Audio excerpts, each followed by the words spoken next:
Hey guys, welcome back to the channel. This is a story about what if Naruto and Soifon married Sasuke bashing. Before I start, please support for more amazing content and do consider subscribing to my channel and share this video with your friends. This is written by joshnaruto and link in the description and support writer. Let's start the video. Chapter 1. The end of Naruto's life. Konoha, Naruto Namikaze, age 23 and now the Rakudame Hokage, also the son of Minato Namikaze and Kushina Uzumaki, as well as the Jinchuriki of the Kyuubi no Yoko, sighed as he looked down on his village Konoha as it burned to the ground from black fire that seemed to have spread all over before he could even do anything to stop it. All of his friends were dead, murdered by the organization Akatsuki. One by one they had fallen facing the group of S-class missing nin. Shinobi littered the once peaceful streets. Blood covered everywhere and the sky seemed to have taken on the color of blood as if the heavens were bleeding also. Naruto sighed as he stood up from the crouch he was in on the Hokage monument. He now stood at the full height of 6'3", his blonde hair had gotten longer reaching down to his shoulders, two tufts of hair on either side of his face, and a fringe that covered his headband, slightly hiding the Konoha's leaf insignia etched onto it. His eyes were still their bright blue, only now they had a slight slit in the pupil. His whisker marks had faded slightly from when he had absorbed the Kyuubi's power as his own, which allowed him to access more powers to his Zanpakuto. His normal attire was a standard Konohan in uniform and a flak jacket with two bands each on both of his sleeves. After becoming Hokage, he also wore a short-sleeved long crimson coat with black flames at the bottom, almost identical to his father's look. On the back of it was the kanji for Rakudame Hokage. Around his neck was the necklace he had received from Tsunade Senju, a beautiful turquoise kesmseki crystal gem, and was once worn by the first Hokage. Were one to sell it, 3 mountains could be bought with the profits. Beside him was his Zanpakuto, Zangetsu. Zangetsu took the form of a regular katana, with a simple cross guard, with a simple circular frame. The sword was actually of a fairly standard design, with no really unique features. It had a black handle with a golden kanji symbol Tsuki, which translated to moon in the center, surrounded by leather wrapping on the top and bottom of the handle. The sheath was also fairly simple, the standard black color, adorned with one metal band at the opening and 2 more, each a little ways from each end. The tip was also capped in ornate metal. Over the years Zangetsu taught him the multiple arts of the Shinigami, Kidm, Hakuta, Home and Zanjutsu, the 4 arts of all Shinigami in existence. Kidm was a type of sorcery used by Shinigami. They could be used for various purposes, such as healing, attacking, and restraining. Healing seemed to be a more general skill, while attacking and binding sometimes required an incantation to be recited beforehand. Incantations could make the spell stronger, but it wasn't always needed depending on the user. Demon art spells were divided into 2 major groups. Hadm, way of destruction, used for direct attack, and Bakadm, way of binding, which were spells that restrained someone or have other effects. The Kuta was simply hand-to-hand combat, very much like Taijutsu, so it wasn't hard to get used to this form of art since it was in his blood and soul. Zangetsu had explained to him that Hakuta wasn't a very essential art upon the Shinigami and only certain people learnt it. However, he had learnt over the years that you would meet various enemies, so it was good to be versatile. Home, agility, like hand-to-hand combat, was not elaborated upon by every Shinigami. Shunpo, flash steps, a movement technique that allowed the user to move faster than the eye can follow, was implied to be part of this category, and most, though not all Shinigami were able to perform it to some degree. Another skill, though not necessarily related, was the ability of some Shinigami to walk on air using spiritual power. By collecting and solidifying Reishi, spirit particles, beneath their feet, Shinigami could gain traction on thin air to either freely move about or to stop themselves from falling. Zanjutsu, swordsmanship, was the most used form of combat among Shinigami, since their Zanpakuto was the most effective way of dispatching any given opponent. As the name suggested, it involved using a Zanpakuto and its various special abilities to attack an opponent. In addition to its basic form, each Zanpakuto had 2 enhanced forms, Shikai, initial release, and Bankai, final release, which changed the sword's form to unlock its potential and that of its user. Luckily, he had learned Zangetsu's Shikai and Bankai, as well as various techniques that were all powerful in their own right. Shikai wasn't too hard as all it took was for him to get to know Zangetsu better and form a stronger bond. Bankai, which he had been told usually took Shinigami decades to access, had been harder to achieve, having to fight Zangetsu himself and go through multiple challenges, but because of who he was, it didn't take long to achieve it. Though it took long to master it. He'd admit that learning everything he had to from Zangetsu was no walk in the park. If it was possible he would have died multiple times over throughout it all. When he had absorbed the Kyuubi's power he had become something that Zangetsu referred to as visored masked army. This led to him gaining 2 different forms, a mask which he would summon by placing his hand over his face and making a ripping motion bringing his mask out. His other form was when he uttered a release command which would transform him into what Zangetsu referred as a complete hollow form. The downside to this was that before he could be granted the release command, he had to confront another part of his soul, which was better known as an inner hollow. Naruto had to fight his inner hollow, which was unbelievably strong, so strong that he had to pull out all of his power and every trick he had up his sleeve, only for it to come up with a draw. Naruto had to admit, at that time he had been disappointed in himself, and yet he couldn't even defeat something that was inside of him and take control of his power again. That was what he thought until his inner hollow came up with a suggestion. Flashback. What? Naruto yelled out in shock at his persona suggestion. The persona in question was Naruto's inner hollow, which was the exact opposite of him, except he had pure white skin, yellow eyes with a small black pupil and midnight black sclera with white snow hair and a cocky smirk plastered on his face. Inner Naruto chuckled and placed his Zanpakuto in his scabbard. I said, why don't we merge with each other instead of trying to fight for dominance? Let's face it, we're evenly matched. You certainly have had too much experience with someone trying to corrupt you or give up.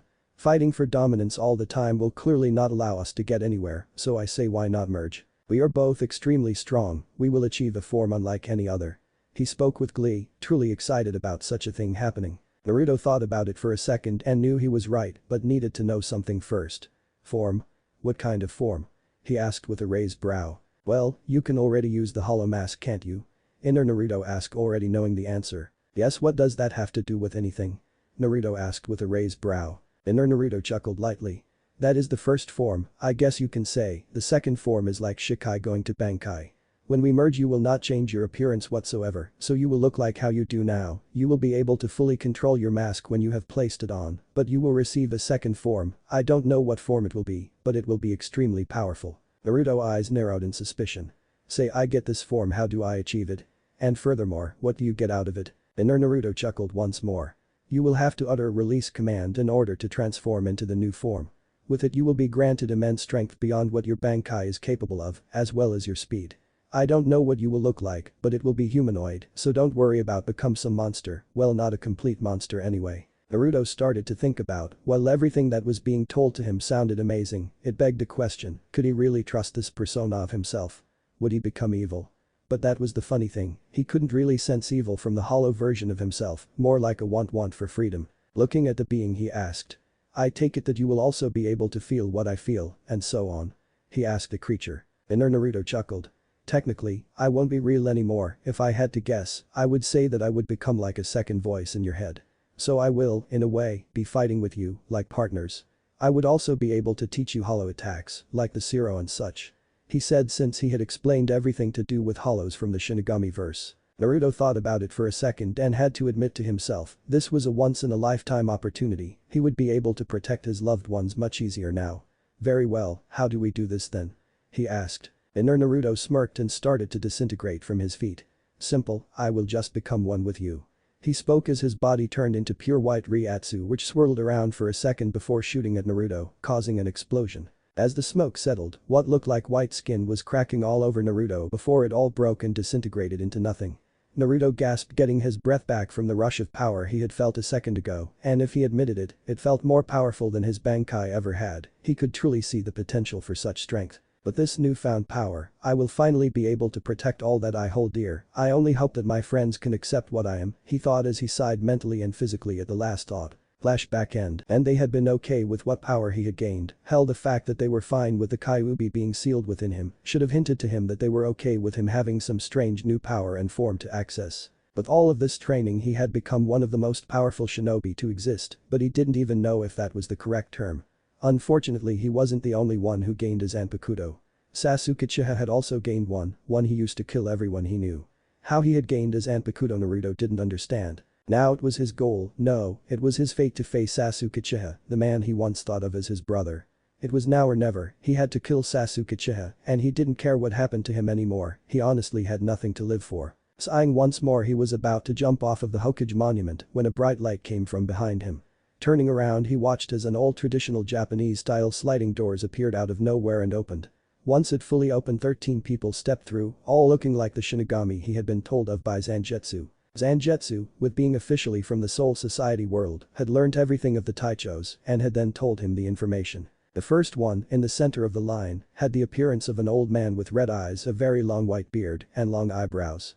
There were many scars on his torso and head, the two most prominent being a pair of long perpendicular scars above his right eye, suggesting numerous battles in his past.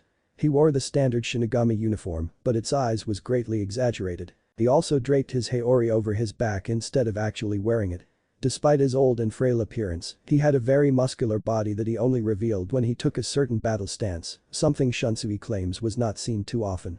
This man was Jinrikisai Shijakuni Yamamoto, the Taicho of the Ichibantai in the Gate 13, and also the Smtachim of the whole Gate 13. Beside him was a beautiful dark-skinned woman with golden-colored eyes and short purple hair. She wore the same sleeveless and backless Onmitsukan uniform, with long black wrist guards that reached her elbow with a black ribbon tied around her neck. She also wore a long-sleeved Taicho's haori. This was Yoruichi Shimen, the Taicho of the Nabantai of the Gate 13, as well as the commander of the Onmitsukan. Beside her was a man that had purple eyes, his hair was straight with a small black ribbon tied near the end, and a perpetually bored expression. He wore the standard Shinigami robes and a sleeveless Taicho's haori, but with a frilled collared shirt under it.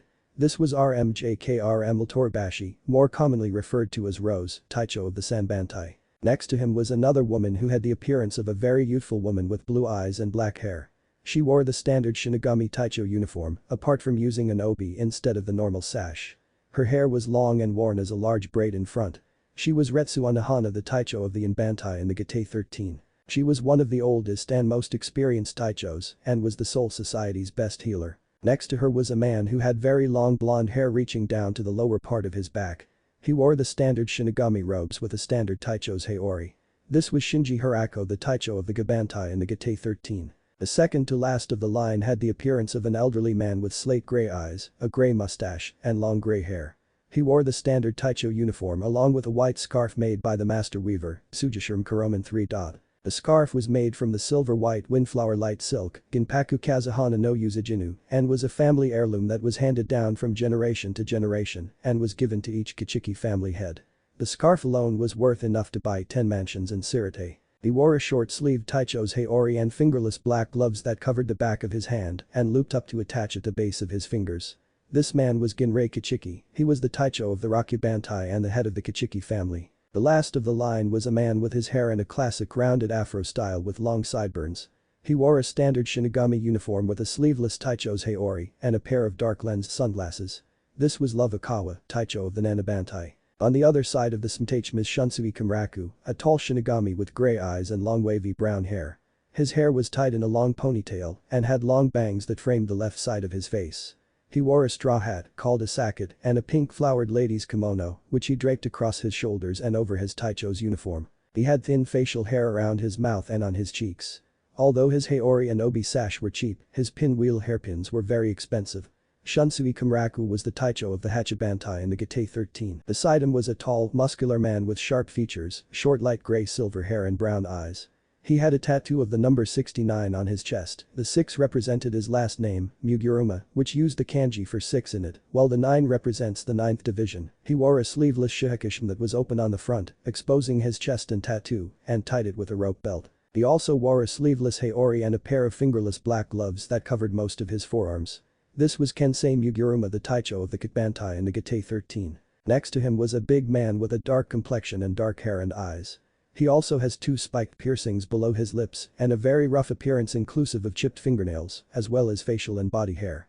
This was Kenpachi Kiganjim, the 10th Kenpachi, the Taicho of the Kichibantai. Beside him was a tall light-skinned man with messy, light blonde-colored, almost pale, hair and gray eyes. He wore the standard Shinigami uniform, the long-sleeved Taicho's haori, and his jeta during his more casual events.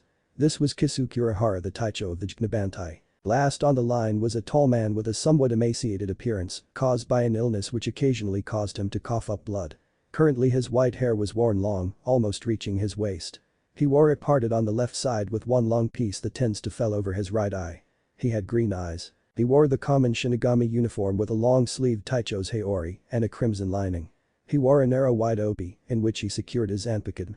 This was Jikshurm Yukitake, the Taicho of the Jiksanbantai in the Gate 13. All Taichos looked around the devastation with shocked and sorrowful looks at what could happen to a civilization.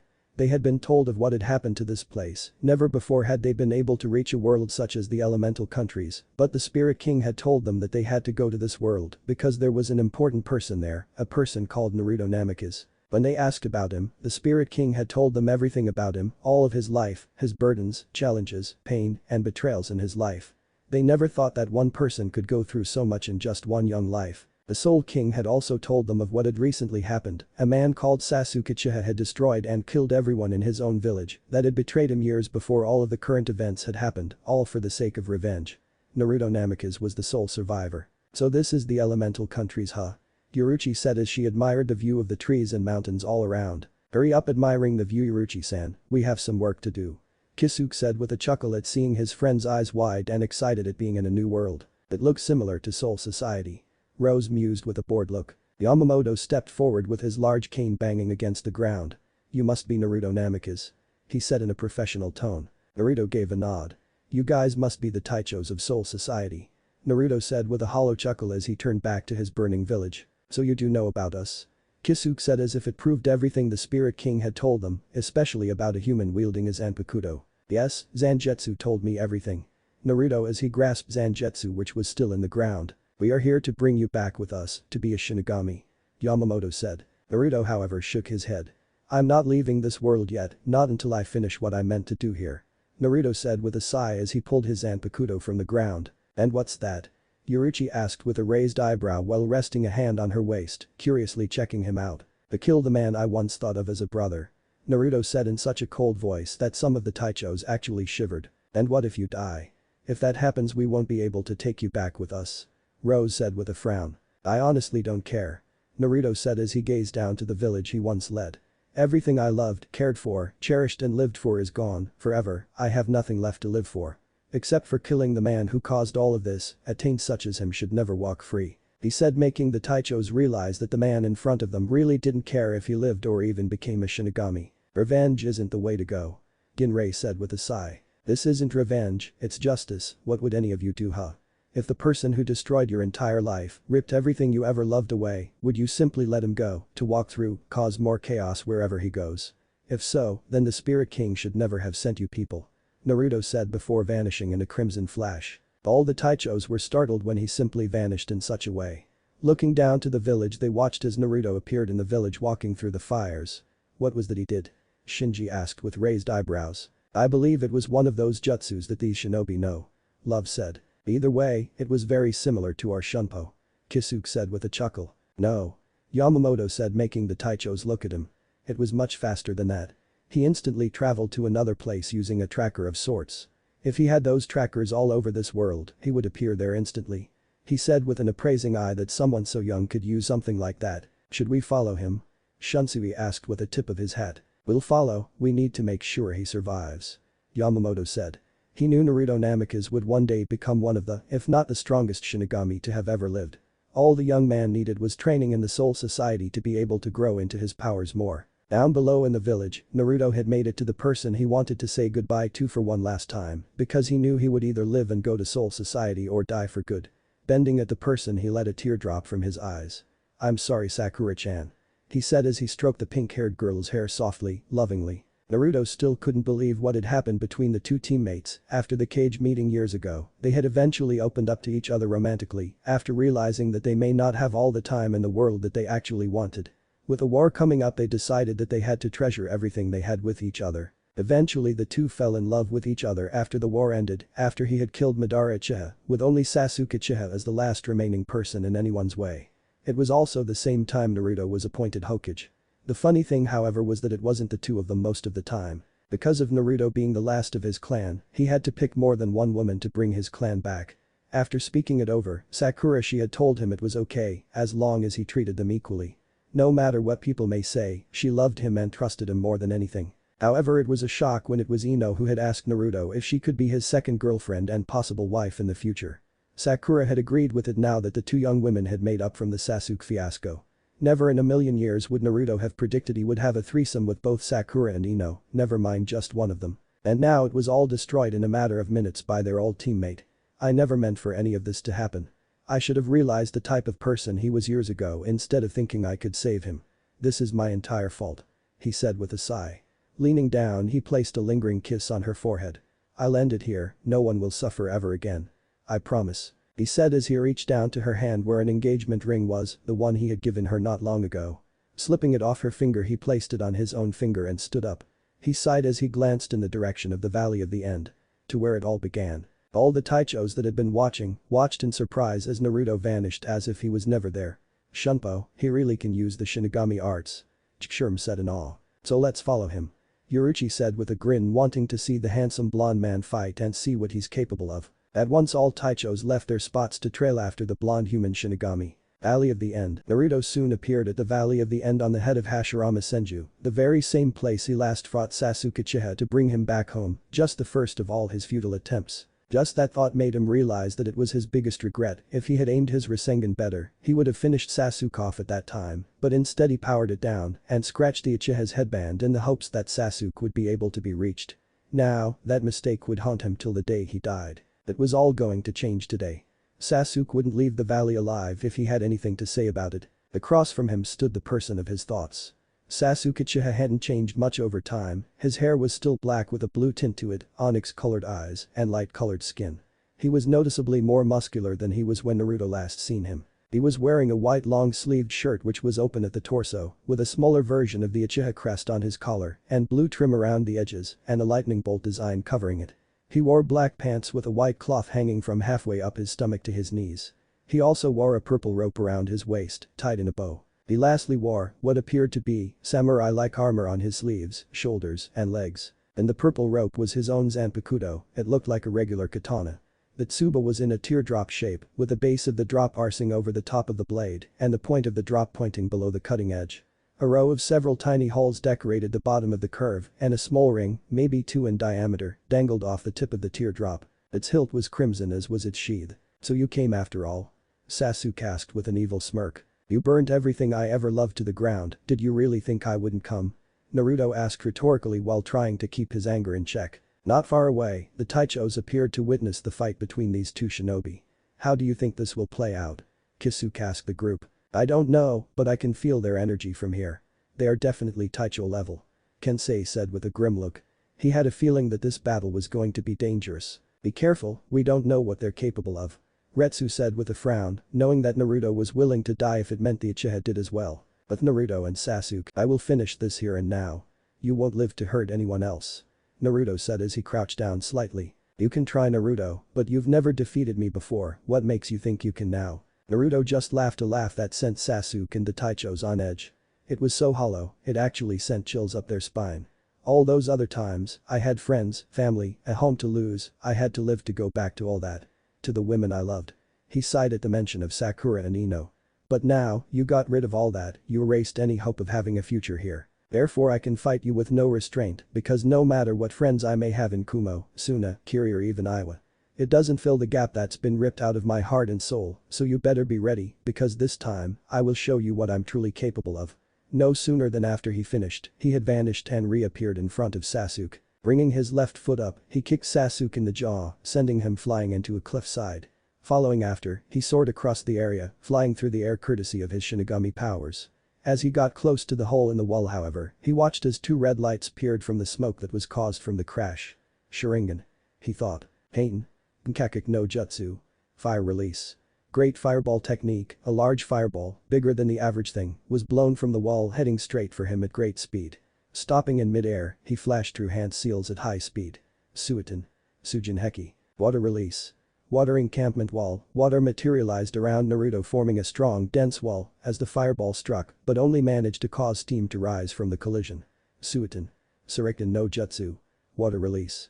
Water dragon bullet technique, the water wall spun around Naruto as it changed shape into a large dragon and fired at where Sasuke was. Unfortunately, Sasuke moved fast and appeared in front of him at the same time as the dragon struck the wall. Sasuke grabbed him by the flak jacket and punched him in the face before kicking him away, down to the ground level. Naruto twisted in his descent and landed softly on the floor and looked up at Sasuke. Going through hand seals, he inhaled. Pton. Shinkyoku. Wind release. Vacuum sphere, exhaling, he spat out several wind bullets at Sasuke at extreme speed. Sasuke, seeing the wind bullets thanks to his Sharingan, dodged each one, although it wasn't easy as they were close to together and yet placed so a normal person wouldn't dodge without being struck. Raiden. John. Lightning release. False darkness, he exclaimed as he fired lightning from his mouth down towards Naruto. Naruto, seeing the lightning, smirked as he thought about using a technique that Sasuke had never seen before, something he had created over the years based off of the Chidori. Holding his hand up, he caught the lightning as it struck his hand, focusing his own Raiden chakra into his hands. He took control over Sasuke's jutsu and made it his own. Slowly the lightning changed as it traveled up his right arm, completely enveloping it and his hand in the element. Ritama. Lightning sphere, Naruto said with a smirk. What the hell? Sasuke muttered in shock at seeing his lightning jutsu transformed into something else. Sasuke barely caught Naruto's movement as he quickly appeared in front of him and striking forward. Charging Raiden in his own hand, he formed a Chidori and thrust his hand forward, blocking Naruto's jutsu. Naruto scowled and pushed forward, which caused both lightning jutsu to grind against one another. Sparks were shot all around them until it exploded, sending them both flying back to the other side of the valley. What the hell was that? Sasuke asked Naruto as his hand singed slightly. Naruto chuckled and looked at Sasuke with a smirk. I based it off of the Chidori, knowing that you used Raiden jutsu, I would also need to focus on my own elements. Thanks to Kakashi, I was able to create my own jutsu to counter the Chidori. I've been ready for this for years now. Naruto said with a smirk. Naruto started to go through hand seals until he stopped on the dragon seal. Suddenly lightning started to crackle around Naruto before it turned purple. Concentrating on the lightning around him, it slowly formed into multiple orbs of lightning, condensed almost like his Rasengan. Raiden. Kote Raiden Tama. Lightning release. Transcending lightning spheres, 5 orbs of lightning were now floating around him perfectly in sync. Thrusting his arm forward, he sent an orb of lightning at Sasuke, who quickly flipped out of the way, only to be struck in the side by another orb, which thrown him back slightly. Looking up, he barely missed 2 more orbs coming at him, but he didn't miss the final 5th orb, which struck him in the stomach, making him cough up blood. Naruto suddenly appeared in front of Sasuke in a crimson flash with 2 Rasengans in both hands. Jiken. Rasengan. Space-time. Rasengan barrage, both Rasengan were thrust into the Uchiha's stomach, ending with him flying into the side of the valley in a large explosion from the combination of both orbs of chakra. Naruto, however, was surprised when Sasuke appeared in front of him a second later with his Zanpakuto out and swinging down at him. Lifting his hand out, he grasped the blade with his bare hand and grunted as it cut into him, making blood spill down hand. Chidori Kanken. 1000 bird sword. A second later, lightning exploded out of the blade, causing Naruto great pain as he was thrown away while holding his hand. Being electrocuted through the cut wasn't pretty at all. Sasuke held his Zanpakuto to the side and charged a Chidori into his hand. Acting fast, he shot forward at Naruto, who had regained his footing. Seeing Sasuke coming at him, he held out his hurt hand and formed a chakra ball. Bending his knees slightly, he flew at Sasuke as he held his hand outwards. Both shinobi came closer and thrust their hands together with all of their strength. Rasengan. Chidori. Both jutsus clashed together, creating a whirlwind of chakra and lightning all around them as the 2 jutsu grinded against, creating an unnatural force all around them. Suddenly the force got too much and imploded, blowing the 2 away with more force than they ever felt before as they smashed into either side of the valley, blowing the entire foundation to pieces. Naruto slowly pulled himself out of the hole and jumped up to the top of the valley, only to watch as Sasuke repeated the action on the other side. What are you planning, Sasuke? Sasuke on the other side started to flash through hand seals before looking up to the sky. Kaiten. Gmirka no Jutsu. Fire release. Great dragon fire technique. Sasuke blew a large fire dragon into the sky and repeated it a few more times, which started to gather clouds around that soon led to rain falling heavily. Naruto, recognizing what was going on, summoned 2 clones on both sides of him and held out his hand. Forming a Rasengan quickly, he had the other 2 clones to pour Futon chakra into the Rasengan. Eventually the wind started to whip up around him, rocks around him were lifted up from the very ground, ripping it apart from the force of the tornado around him. The Rasengan was now glowing a light blue with an almost white center, while an enlarged Fukma shuriken-like shape of wind was encircling the Rasengan at incredible speed. The cause of the tornado around him created a large bell-like screech in the background. At the same time, Sasuke formed Chidori in his hand and lifted it to the sky and channeled electricity into the storm clouds above him, which were soon pushed away as a very large ethereal-like dragon made of lightning appeared from the heavens. You won't survive, Naruto. Sasuke exclaimed. Kirin. Sasuke shouted as he thrust his hand down. The lightning dragon roared, shaking the very earth as it soared towards Naruto, while almost enveloping the entire land with its eyes. Naruto sighed as he pulled his arm back, dispelling the clones, then threw his hand at the dragon. Pton. Rasen Shuriken. Wind release. Spiraling shuriken, the enhanced Rasengan flew through the skies with such intensity that the very air around it became distorted. As the 2 jutsu struck each other, the entire world seemed to shake under the intense inhuman power output from the both of them. The very air around the 2 jutsu was becoming distorted from the combination of the pure chakra, lightning and wind. But the Taichos who were watching all had to use their Ryoryoku and Ryatsu to stand still from the force of the jutsu collision. Even from their distance the power was almost insane. Rocks, wind, lightning and pure energy was blown by them as the jutsus fought each other. How can two humans be capable of such things? Love asked in shock and awe at what the two were capable of. They are the best of their kind of human, there are simply no other like them. With their power they could give Shinigami a good run, what is worrying is that they haven't used their Zanpakuto yet. Yamamoto said. You're worried? Shunsui asked with a chuckle. I'm not worried about their power. Yamamoto corrected. But I'm worried about this world, young Naruto has practically lost the will to live on anymore and young Sasuke doesn't care about the harm he causes. With powers such as theirs, they could literally tear this world apart. I think this is why the Spirit King sent us. He feared that Naruto would be too powerful for this world, only Soul Society can contain his powers. But Naruto and Sasuke, soon enough both of the jutsus exploded in a maelstrom of chakra of lightning far greater than anything before. A large dome of chakra erected around it while destroying everything it touched, including the valley.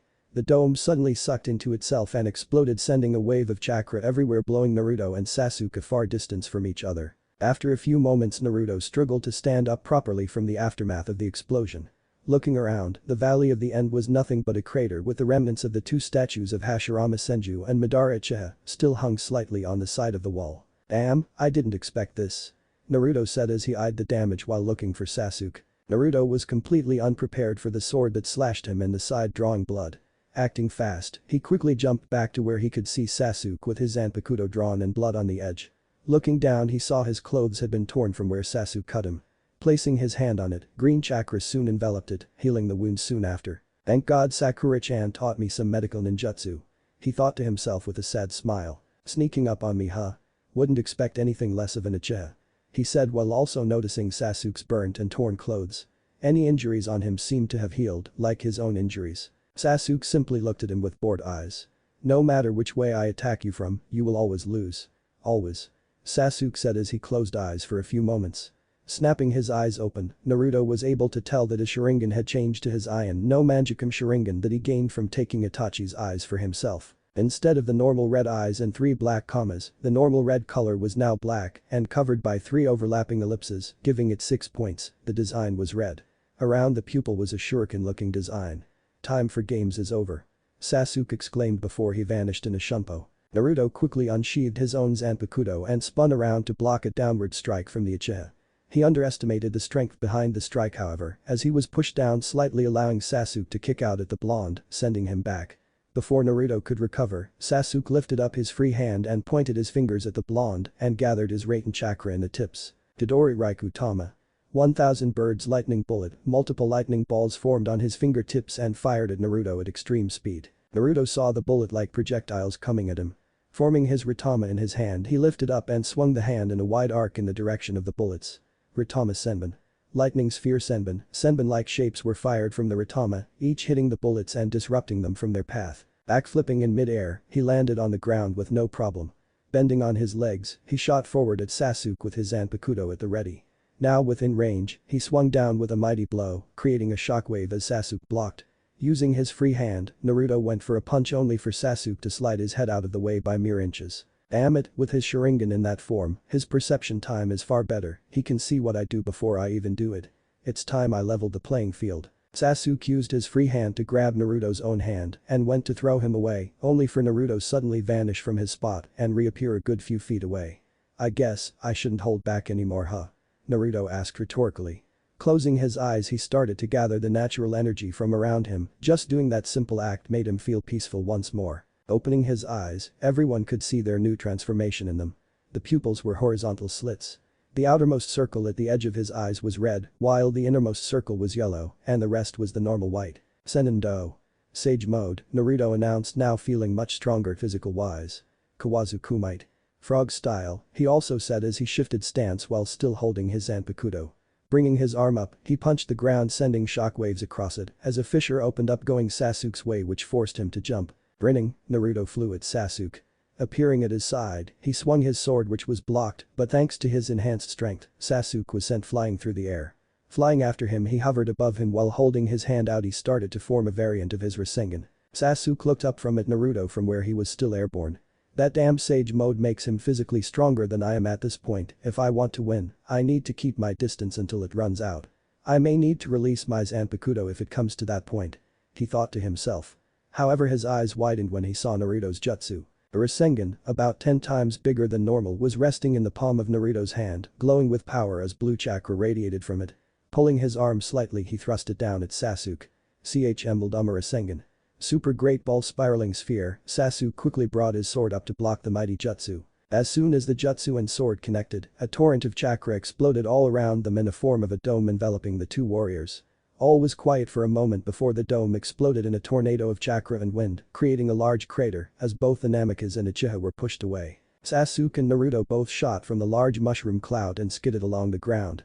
From that explosion, their clothing had been mostly ripped, leaving parts of the upper torso clothing hanging from the shoulders.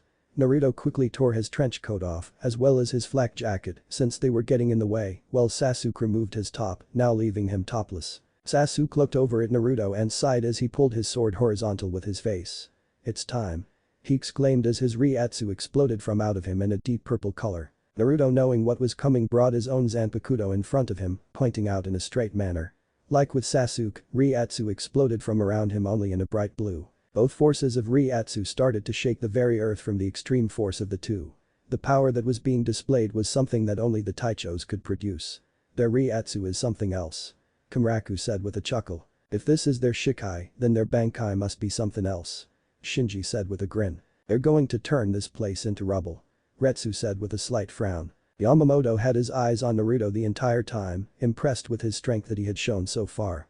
If a boy of his age could be this strong as a mere human with Shinigami abilities, then as a true Shinigami, he would be amazingly powerful.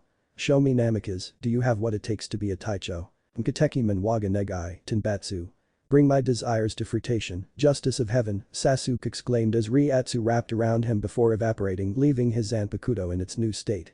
Tenbatsu took the form of a Janmadao, a saber with a single long broad blade and a long handle suitable for two-handed use, similar in appearance to a standard katana. The guard was in the shape of a diamond and a type of Kikiji spirit cloth dangled from the hilt. Dengoku no Sakibaku Kara Jiba no Kame Shai, Iso Nai Watashi Tachi wa Hakai no Michi o Erite Mimishu, Zanjetsu. Free yourself from the heavens' bonds and together let us walk the path of destruction, cutting moon. Blue Ryatsu exploded out of Naruto like a tornado, whipping around him before it was pushed away, as if by an invisible force. Naruto's Shikai was an unusual one. In Shikai form, it looked like an oversized elegant cleaver rather than a formal katana. The blade had no tsuba and no proper hilt. What Naruto held was the cloth-wrapped tang. The sword was as tall as Naruto himself and had a black blade with a silver edge. Sasuke stepped forward a few footsteps before stabbing his sword into the ground, confusing Naruto, who went on the defensive. What he didn't expect, however, was for Sasuke to look him in the eye. Amaterasu. Acting on his new increased speed, Naruto quickly shunpo it away as black flames lit where he once stood. Black fire started to follow his pathway as he flew through the sky. I have no jutsu that can deflect or even black Amaterasu. I just need to distract him. Even still, with his new Sharingan, it won't be easy now. He can control those flames with no problem whatsoever. Channeling Ryatsu into Zanjetsu, it lit up with blue Ryatsu wrapped it. Swinging Zanjetsu in an arc at Sasuke, he called out. Jutsuga Tenshima. Moonfang Heaven Piercer. This slash took the form of a crescent moon as it was fired from the blade. The crescent moon-shaped Ryatsu roared at Sasuke, who stopped the flames to swing Tenbatsu in the same way. Zaten Tenshima. Heavenly Transmigration of Souls. Sasuke sent his own crescent moon attack at Naruto's, only this time it was purple in color. Both attacks struck, resulting in a large explosion that blew them back a few feet. Naruto unleashed another Jutsuga Tenshima through the smoke cloud on a course for Sasuke. Sasuke watched as the smoke was pushed away as another Jutsuga Tenshima headed his way. Knowing that if he countered it would just hurt him, he shunpo it out of the way as the technique blew past where he once was. Sasuke used shunpo to appear behind Naruto. Swinging his sword down, he was unprepared for Naruto vanishing and feeling a draft behind him. Ducking his head, he just missed as Zanjetsu chopped some stray's hair from his head. Spinning around, he kicked out at Naruto's waist and connected with a blonde, kicking him across the sky. Naruto skidded along the air from the kick that was stronger than he thought it would be. Kicking off of the invisible ground, he soared toward Sasuke, attacking with his sword. Sasuke blocked the strike that was aimed at his head. Naruto pushed Sasuke's blade away slightly and lashed out with a punch. Sasuke moved his head to the side and dodged the punch, but then felt an invisible force against his cheek before he was blasted away down to the ground. What the hell was that? Sasuke asked as he picked himself from the ground. Naruto chuckled as he looked down. My Senendo allows me to use the natural energy from all around us, the very air itself, and Kawazu Kumite, frog style, allows me to turn it into a weapon. I don't even need to make contact with you to hurt you as you've just seen. He said with a smirk. Sasuke snarled as he looked up at the blonde. He immediately started to go through one-handed seals with his free hand as his cheeks puffed out. Kaiten. Bunkakek no Jutsu. Fire release. Great fireball technique, Sasuke exhaled an extremely large fireball while discreetly pushing his Riryoku, spiritual energy, into his Zanpakuto. Suiten. Sujin Heki. Water release. Water encampment wall, water rose up around Naruto to block the fireball when it struck. However, he noticed something strange with his enhanced awareness of energy around him. The fact that he could feel Sasuke's Zanpakuto absorbing Riryoku was putting him on edge, and rightfully so when he heard Zaiten Tenshim. Heavenly transmigration of souls, Sasuke unleashed his attack up at the fireball which cut straight through and then went for the water wall. As soon as it struck, it went straight through and exploded on what Sasuke could only guess, Naruto. A few moments later and Naruto appeared above Sasuke with his free hand pointing down at him. Sasuke looked up feeling Naruto's presence and was confused when he saw yellow lightning flickering on the palm of his hand. Naruto looked down, grinned as he said. Had no Roku JK-san. Reikm. Wave destruction number 63. Thunder roar seer, lightning-infused Riryoku exploded from his palm, heading straight for Sasuke whose eyes had widened at the sight. Sasuke quickly swung his sword and fired another Zaiten Tenshim at the strange technique, and not a moment later a large explosion rocked the earth underneath them as Sasuke was pushed along the air from the powerful spell. But the Taichos, he can use Kidm? Yuruchi asked in shock. And without the incantation. Kisu commented with awe in his voice. Yamamoto chuckled lightly. Naruto Namikaze is a very special young man, he is as much a Shinigami as any of us. The only difference is that he can access a separate energy called chakra. Hey Yamaj, what would happen to him if he went to Soul Society, would he lose his human body? Kamraku asked with a raised brow, while the other Taichos were also curious. No. Yamamoto said with a shake of his head. He is a human Shinigami hybrid, his body is basically his spirit form, when he passes through the Sinkamen he will stay as he is forever. For him it's a great thing, he will never have to retrain in his Zanpakuto, and he will be able to use his chakra and techniques. He will be the first ever of his kind. He said with a small smile. They don't need to know about his hollow powers, not yet anyway. What would become of him when he goes to Soul Society? Ginrei asked now that his interest about the blonde had heightened. Well, there are quite a few Fukidachi positions open. Yamamoto asked. You can't be serious. Fukidachi? Kensei asked in shock. Why not? Shinji asked, getting their attention. The kid's been leading an entire village of shinobi for a while, practically a Taicho's position, and he has the power. He argued his point. He's just above 20 years old, and yet he's been a successful leader, loved and respected by those he protected and wetted. And yet, we're all over a century years old, probably not even doing as much as he had been forced to.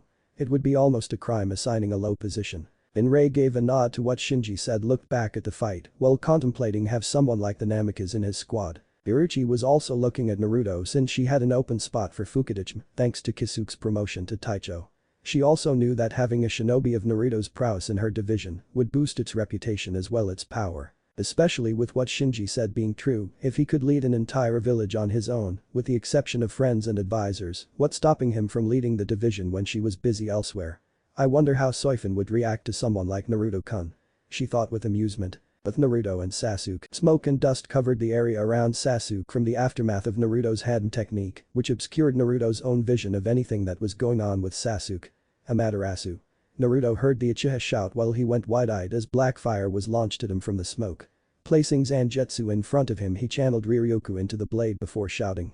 Suneru Hikari. Sacred light almost immediately blue Riryoku wrapped around him creating a barrier. The technique also created many small glowing bluish energy globs that started to float around the barrier. Sasuke looked through the smoke as Naruto somehow created a barrier before the black flames of Amaterasu struck the barrier and wrapped around it, tightly swallowing it. Naruto from within the barrier went wide-eyed as he saw the flames bypassing the walls around him. Those black flames really can burn through anything, huh? I'm glad I placed a seal on Sasuke earlier, he thought to himself. Closing his eyes, he focused on the seal placement before he vanished in a crimson flash. No sooner had he vanished had the barrier's orbs around it exploded, creating a wide-scale explosion that covered the sky and successfully covering the flames. Naruto reappeared behind Sasuke and pointed his large sword at him. At the point of the blade, a blue orb started to form from the gathered Riryoku. Kijetsu. Waning moon, the stable mass of energy was then fired at Sasuke, who had sensed him and spun around in time to see the orb coming at him while growing larger. Acting fast, Sasuke gathered his intention around the blade for reinforcement and swung at the orb to block it. What he didn't expect, however, was the energy from the orb to be released and swallow him whole and blowing him backwards while still maintaining the block before the energy imploded on itself, sending him bouncing along the ground. Sasuke flipped to his feet and shot into the air while Tenbatsu absorbed Riryoku. Reaching a good distance in the air, Sasuke stopped before holding his sword, which was exuding a large amount of power, in a stance. Zaiten Nimda. Han no Zenmsha. Heavenly Transmigration of Souls, Second Strike. Judgment of the Omnipotent One, going at speeds almost impossible to follow, Sasuke swung Tenbatsu multiple times, sending out 5 Zaiten Tenshim at the speed of light. Naruto had no time to react as he was struck by all 5 head-on, blowing him back a far distance, while the place he once stood was nothing but a crater. He closed his eyes as he struck a wall, exploding in a shower of debris from the techniques that managed to cut him in various places. Groaning as he slowly started to get back up, Naruto started to cough up blood from the backlash of the technique that Sasuke had just unleashed on him. Standing fully straight, he looked up at Sasuke, who had a smirk on his face. "I didn't want to do this against you at all, or rather I never thought I would have to. I guess I'm wrong about another thing, huh?" he asked with a chuckle. Naruto held out his right hand, which was holding Zangetsu, and pointed the blade straight ahead. He then gripped his right arm with his left as the cloth of Zangetsu wrapped around his entire right arm and blew off of his right shoulder. Blue Ryatsu exploded out of him, creating a maelstrom of energy as it shot up into sky, blowing all clouds away. "Bankai!" he exclaimed as his blue Ryatsu quickly turned to a blackish red as it exploded all around him, blowing Sasuke a good distance away. Slowly but surely, the Ryatsu that had exploded out of him was slowly evaporating as it revealed his new form. His Bankai actually shrunk his sword down to a daten, Japanese long sword, with a black blade instead. The crossguard had 4 prongs bent out to form the shape of the manji, which was the kanji for ban, meaning full, as in full release. Instead of the cloth, his Shikai form had a short length of chain with a broken link at the end, dangled from the base of the hilt. Any clothing Naruto still had on had been replaced with a long-sleeved, ankle-length black coat, or shihakishima, with red lining that was closed at his chest, then left to flare out into ragged ends, much like that of Zangetsu himself. "Tensa, Zangetsu heaven. Pain-slaying moon," he said softly. "But the Taichos, how could such power come from such a small Bankai? It doesn't make sense." Rose asked with wide eyes. As soon as the young 20-something had said that word, rare Shinigami-do, a weight had pressed down on them, crushing them all with his heavy and dense Ryatsu.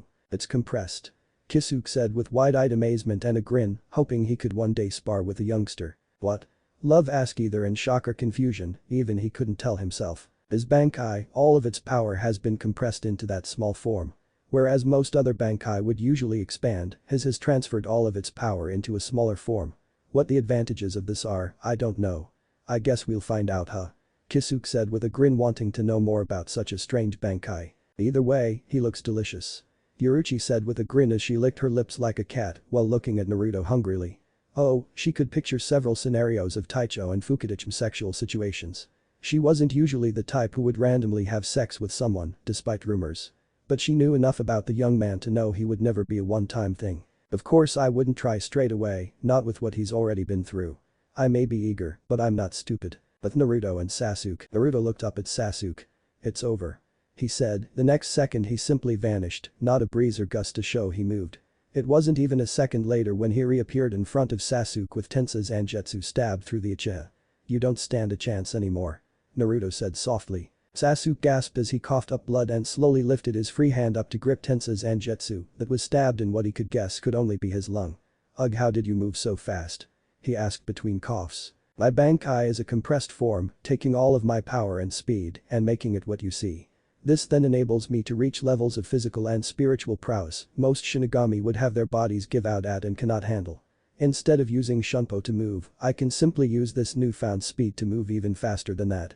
Catching people like you off guard," Naruto said with a grin. "Bastard," Sasuke shouted as a black aura started to form around. Naruto, seeing what was going to happen, used his newfound speed to get a good distance away. The black aura now enveloped Sasuke completely as ribsages started to form around him, slowly followed by a large skeleton with some musculature on it, which enveloped him more completely. After a moment, horns grew on its head, followed by 3 hands with 6 fingers on them, giving it the appearance of a demonic and evil-looking humanoid being. In one of its hands, a large ethereal bow appeared, with an orb in its third hand. The ethereal shape then gained a layer of armor with jagged shark teeth around the hooded area and with a much darker and menacing appearance.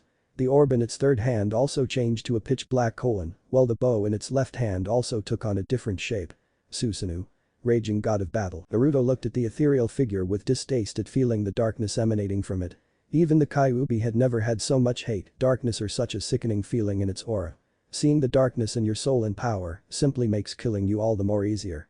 Naruto said as he got into a stance. Sasuke looked at Naruto and lifted its arm with the bow on, while reaching back his only free hand, its ethereal arm plucked an arrow that was covered with black fire and placed it on the bow. "I'll kill you just like I killed Sakura and Ino," he said with a smirk. As soon as he spoke, he fired the arrow at Naruto at lightning speed. Naruto frowned as he heard what Sasuke said, talking about the two women he loved more than life itself, reignited the feelings he felt when he first saw them. However, seeing the arrow coming at him at near blinding speed, he knew he couldn't mess around. Kicking off of the ground, he flew at Sasuke and cut straight through the arrow with no problem, almost like it wasn't there. Heading to a certain spot, he flew up above Sasuke and held Tensa Zangetsu above his head. Blackish red Ryukyu wrapped around the blade like a vortex.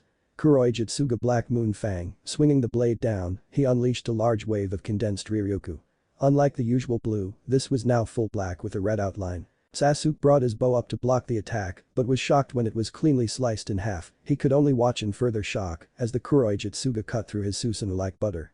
Bringing his Zanpakuto up, he held back the attack before it simply overwhelmed him and pushed him back before he could do anything. Naruto flew at Sasuke as he saw his attack about to end.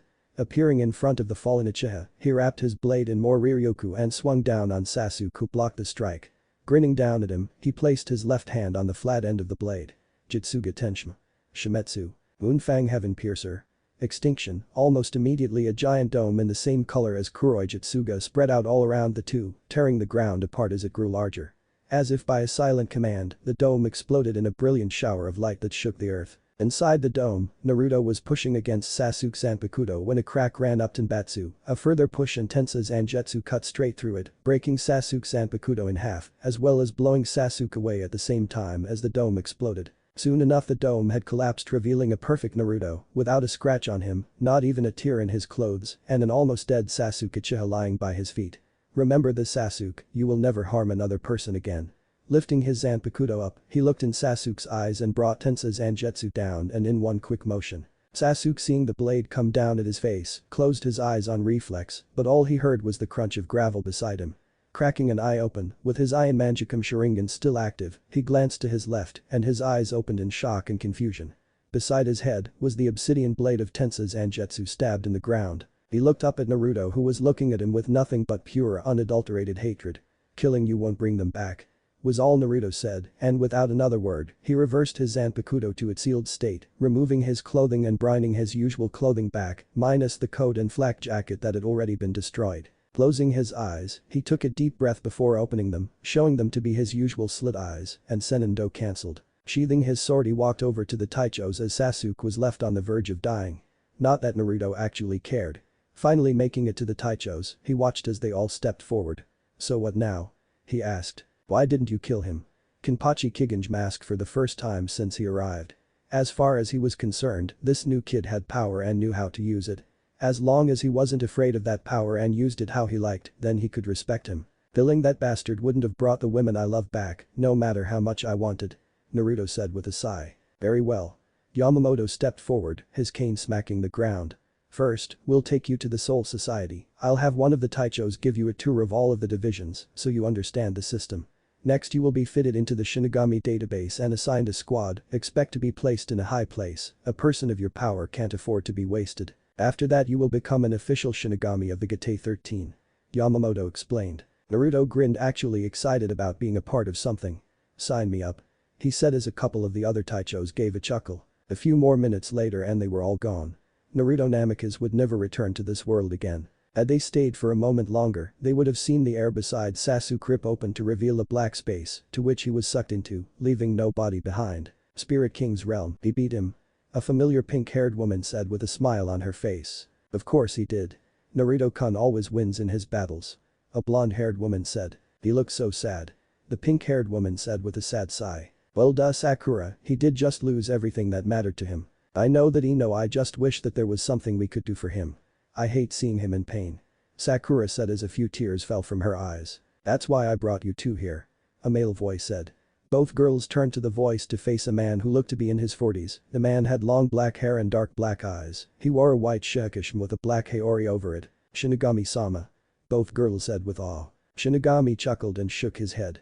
I'm just one of many Shinigami, but I am the Spirit King, and I need your help. He said as he sat down on what looked like a throne. Our help? Ino asked with a raised brow. Yes. I will train you two in the ways of the Shinigami, you will gain your own unique Zanpakuto, and when the time is right, I will send you two to Soul Society to help Naruto-kun. Why? Sakura asked. I mean it's not like I don't want to see him again, hell, I'd do anything to be in his arms right now. She said with a sad sigh. But why would he need us, he's powerful by himself, I doubt anyone could take him out. You'd be surprised about what's out there. The Spirit King said with a grim smile. Yes, he may be strong physically but emotionally, right now he's a wreck. In his time in Soul Society, he will meet new people that will heal his pain over time, but it will never be enough. He needs you two more than ever, or rather he will do when times seem bleak at best. Then why not send us there now?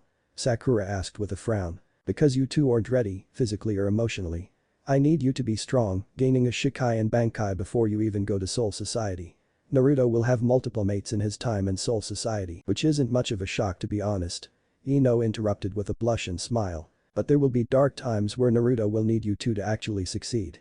He will become the greatest asset to Soul Society, or he will become their greatest enemy. The Spirit King carried on. Enemy? Both girls questioned with wide eyes. There are many possibilities of what will happen in the future, those are just a couple of them. Soul Society is no different from Konoha, they have their own council, and we all know how power-hungry they can get. Then why not just get rid of them? Ino asked with a frown. Because despite how much I would like to, they are a part of Soul Society's law, and if I don't follow their law that is set out, what can I expect from the rest of my people? The Spirit King asked rhetorically. When will we see Naruto again? Sakura asked with hope at being with him again. It won't be for a long time, in order for the two of you to become as strong as a Taicho, you will be here for a minimum of a century at least. The Spirit King said with a sigh when he saw the downcasted looks. That long? Ino asked with a frown. I know and I'm sorry but there is one more reason that it needs to be a while before you see him again. The Spirit King said a stern gaze. What's that? Sakura asked with a tilt of her head. He needs to move on. He said and before he could be interrupted he held up his hand. Don't get me wrong, it's not that I want him to forget you two, but he needs to see there is more in the world, rather than be held down by memories of his past, he needs to move on and find more people to love.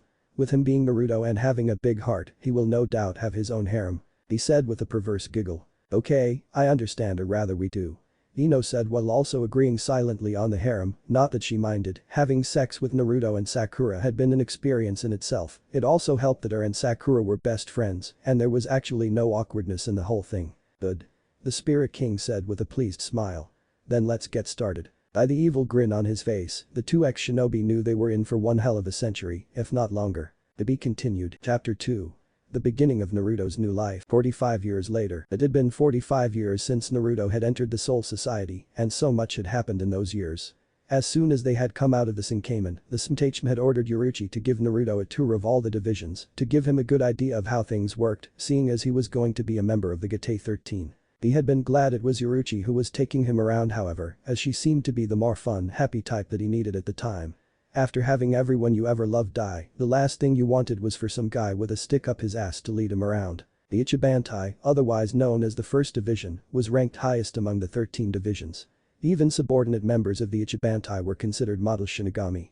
Their main job was for emergencies to be dealt with swiftly, quick decisions and quick actions were essential qualities needed. The division was able to ascertain the situation and mobilize quickly even before an order was issued. That was the true value of the Ichibantai. Its insignia was the flower, chrysanthemums.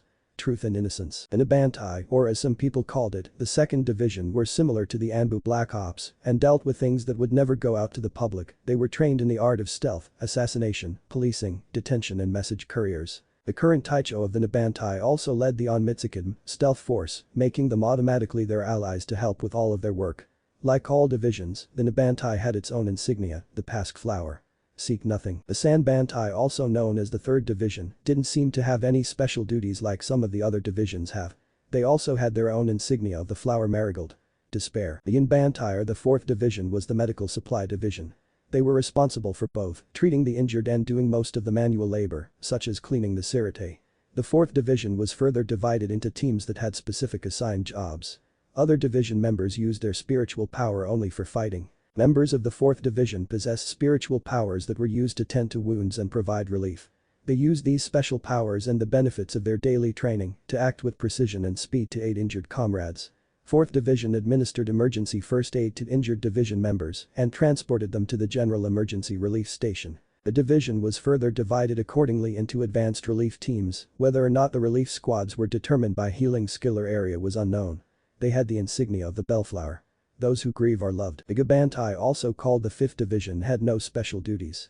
The members of this division were all highly skilled, having been trained by a captain who excelled at everything, including battle readiness. The insignia was the flower, lily of the valley. Sacrifice, danger, pure love, humility, and sweetness. Iraqi Bantai, or as some may call it, the 6th Division also had no special duties. The 6th Division was seen as a model division by every Shinigami and was known for its strict adherence to rules. The insignia for the division was the flower, camellia. Noble reason. The Nanda Bantai, otherwise known as the 7th Division, was made up of sincere, unpretentious people who lived life with gusto. Okawa Taicho believed strongly in moral obligation and compassion. This ethos had been passed down through the ranks of the 7th Division. Their insignia was the flower iris. Courage. The Hachibantai, sometimes called the 8th Division, was mostly made for strategists and kid users. Also with Kamraku as the Taicho of the division, it was known to be full of eccentric Shinigami. Their insignia was the flower, Strelitzia. Bird of paradise, everything is obtained. The Kikbantai, also known as the 9th Division, had a mission to protect the Sirite. It was always on standby for combat because it was the security force of the Gate 13. Traditionally, 9th Division had overseen arts and culture. For this reason it was known to be in charge of the Sirite news magazine. All the lieutenants of the divisions of Gate 13 handed in their reports to them. The insignia for the division was the flower, white poppy. Oblivion. The Bantai, also called the 10th Division, was usually called to be a backup division for squads in the human world. However, due to having no Taicho, it had been lacking in action for a good while. The insignia was the flower, daffodil. Mystery, egoism. The Kicha Bantai, sometimes called the 11th Division, was the direct combat division with a specialization in swords-only combat, foregoing the other Shinigami arts, and thereby being one of the most specialized divisions in the Gate 13. The division's doctrine of dominating in battle was what appealed to its members. They believed that fighting was what made life worth living. This was what separated 11th Division from the others and made them the strongest division, no matter how much Retsu Uno 9 Hana frowned upon such a life code. Everyone in the 11th Division was highly skilled in fighting. They believed if they were going to die anyway, then go down fighting gloriously. The division was also set up so that to become the Taicho of the 11th, the candidate must do so through the third method of becoming a captain, killing the previous captain in front of 200 members of the division, which was almost the entire division. Upon defeating the previous Kenpachi, the new captain would take on the name of Kenpachi, or the best swordsman of each generation. This was proven truthful not long after Naruto appeared, when Kenpachi Kigenji was killed by another man called Kenpachi Zaraki, a true monster in battle, but also someone Naruto could tolerate, as despite his love for battle, he was loyal to his people and followed protocols well to a certain extent. Their insignia was the flower, yarrow. Fight. The Jikna Bantai, also known as the 12th Division, had been directly linked to the Shinigami Research and Development Institute since Urahara Taicho had created it.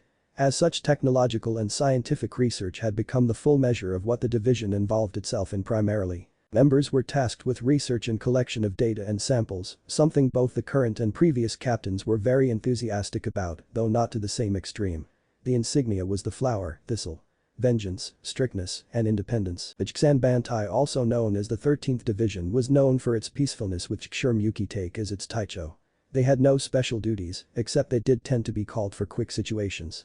The insignia for this division was Snowdrop.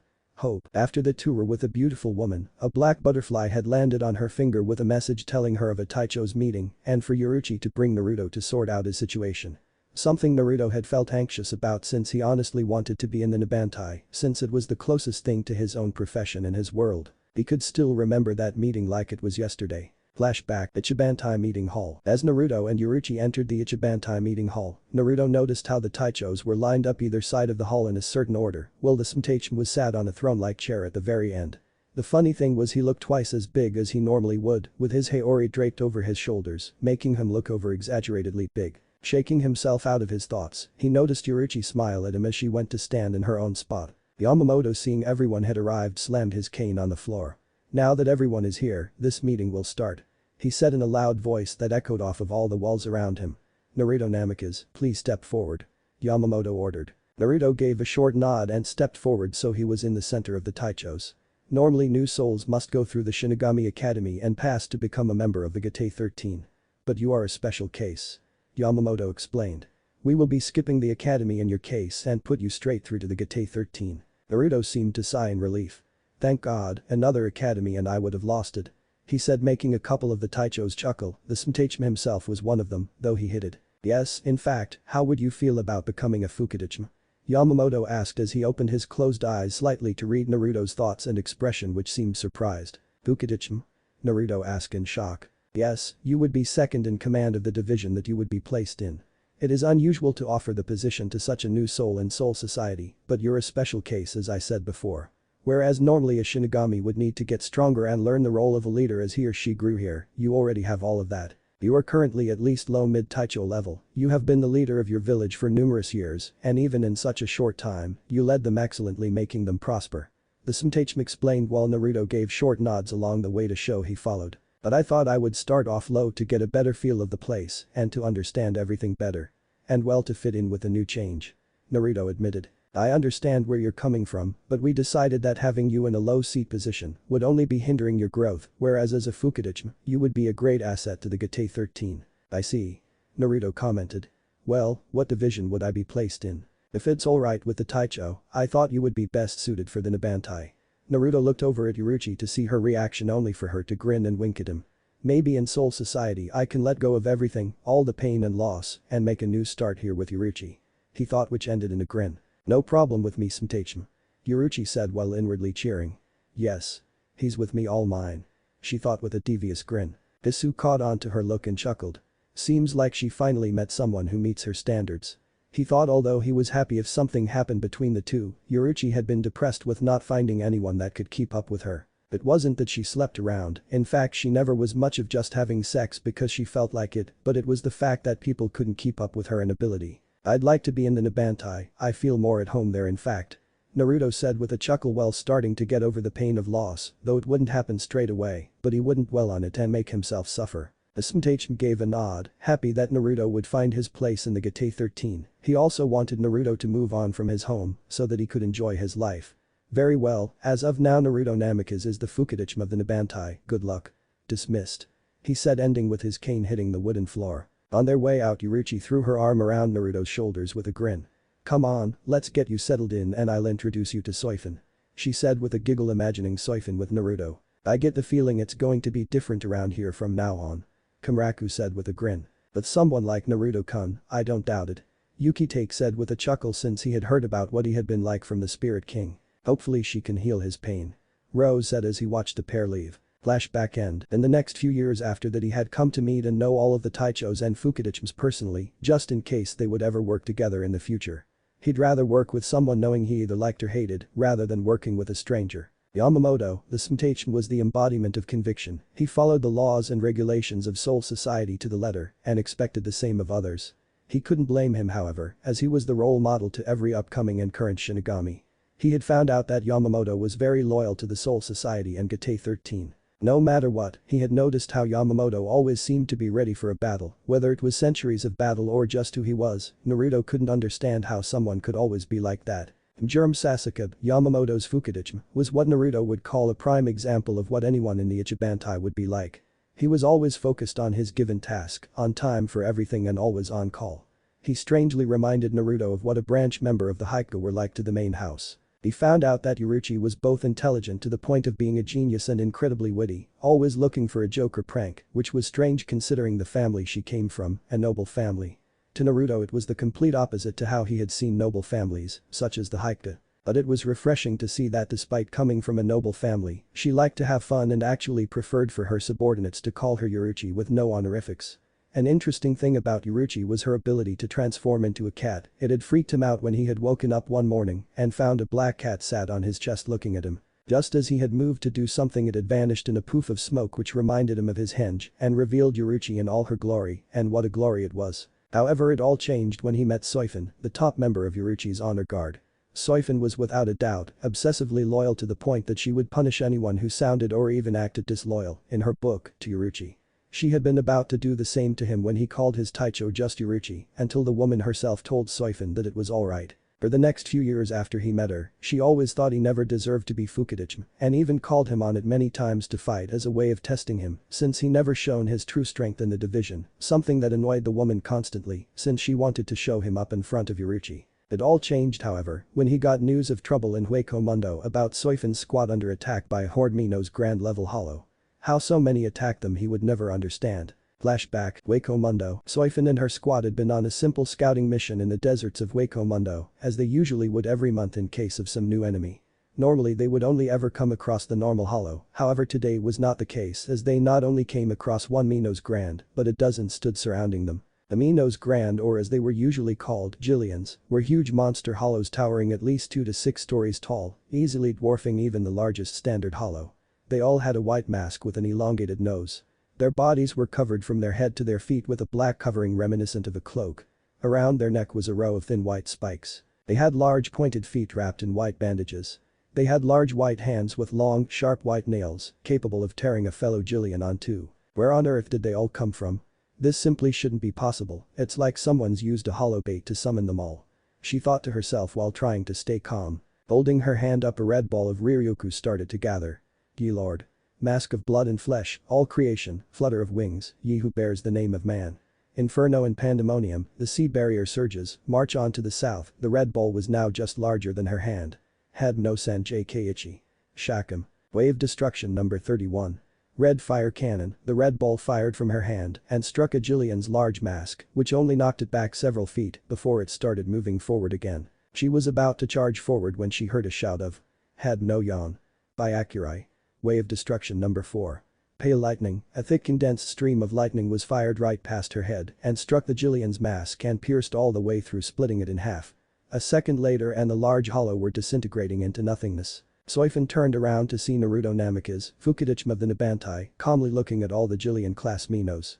"Soifon-chan, get your squad and get behind me," Naruto said, not even looking at her. Namikaze Soifon growled, still feeling bitter over Yuruchi's choice of picking him. "Never mind the chan," he always added. "It wasn't an option, Soifon, now move it," Naruto ordered, and it was the first time she had heard the coldness behind his voice. Soifon gulped slightly and turned to her squad.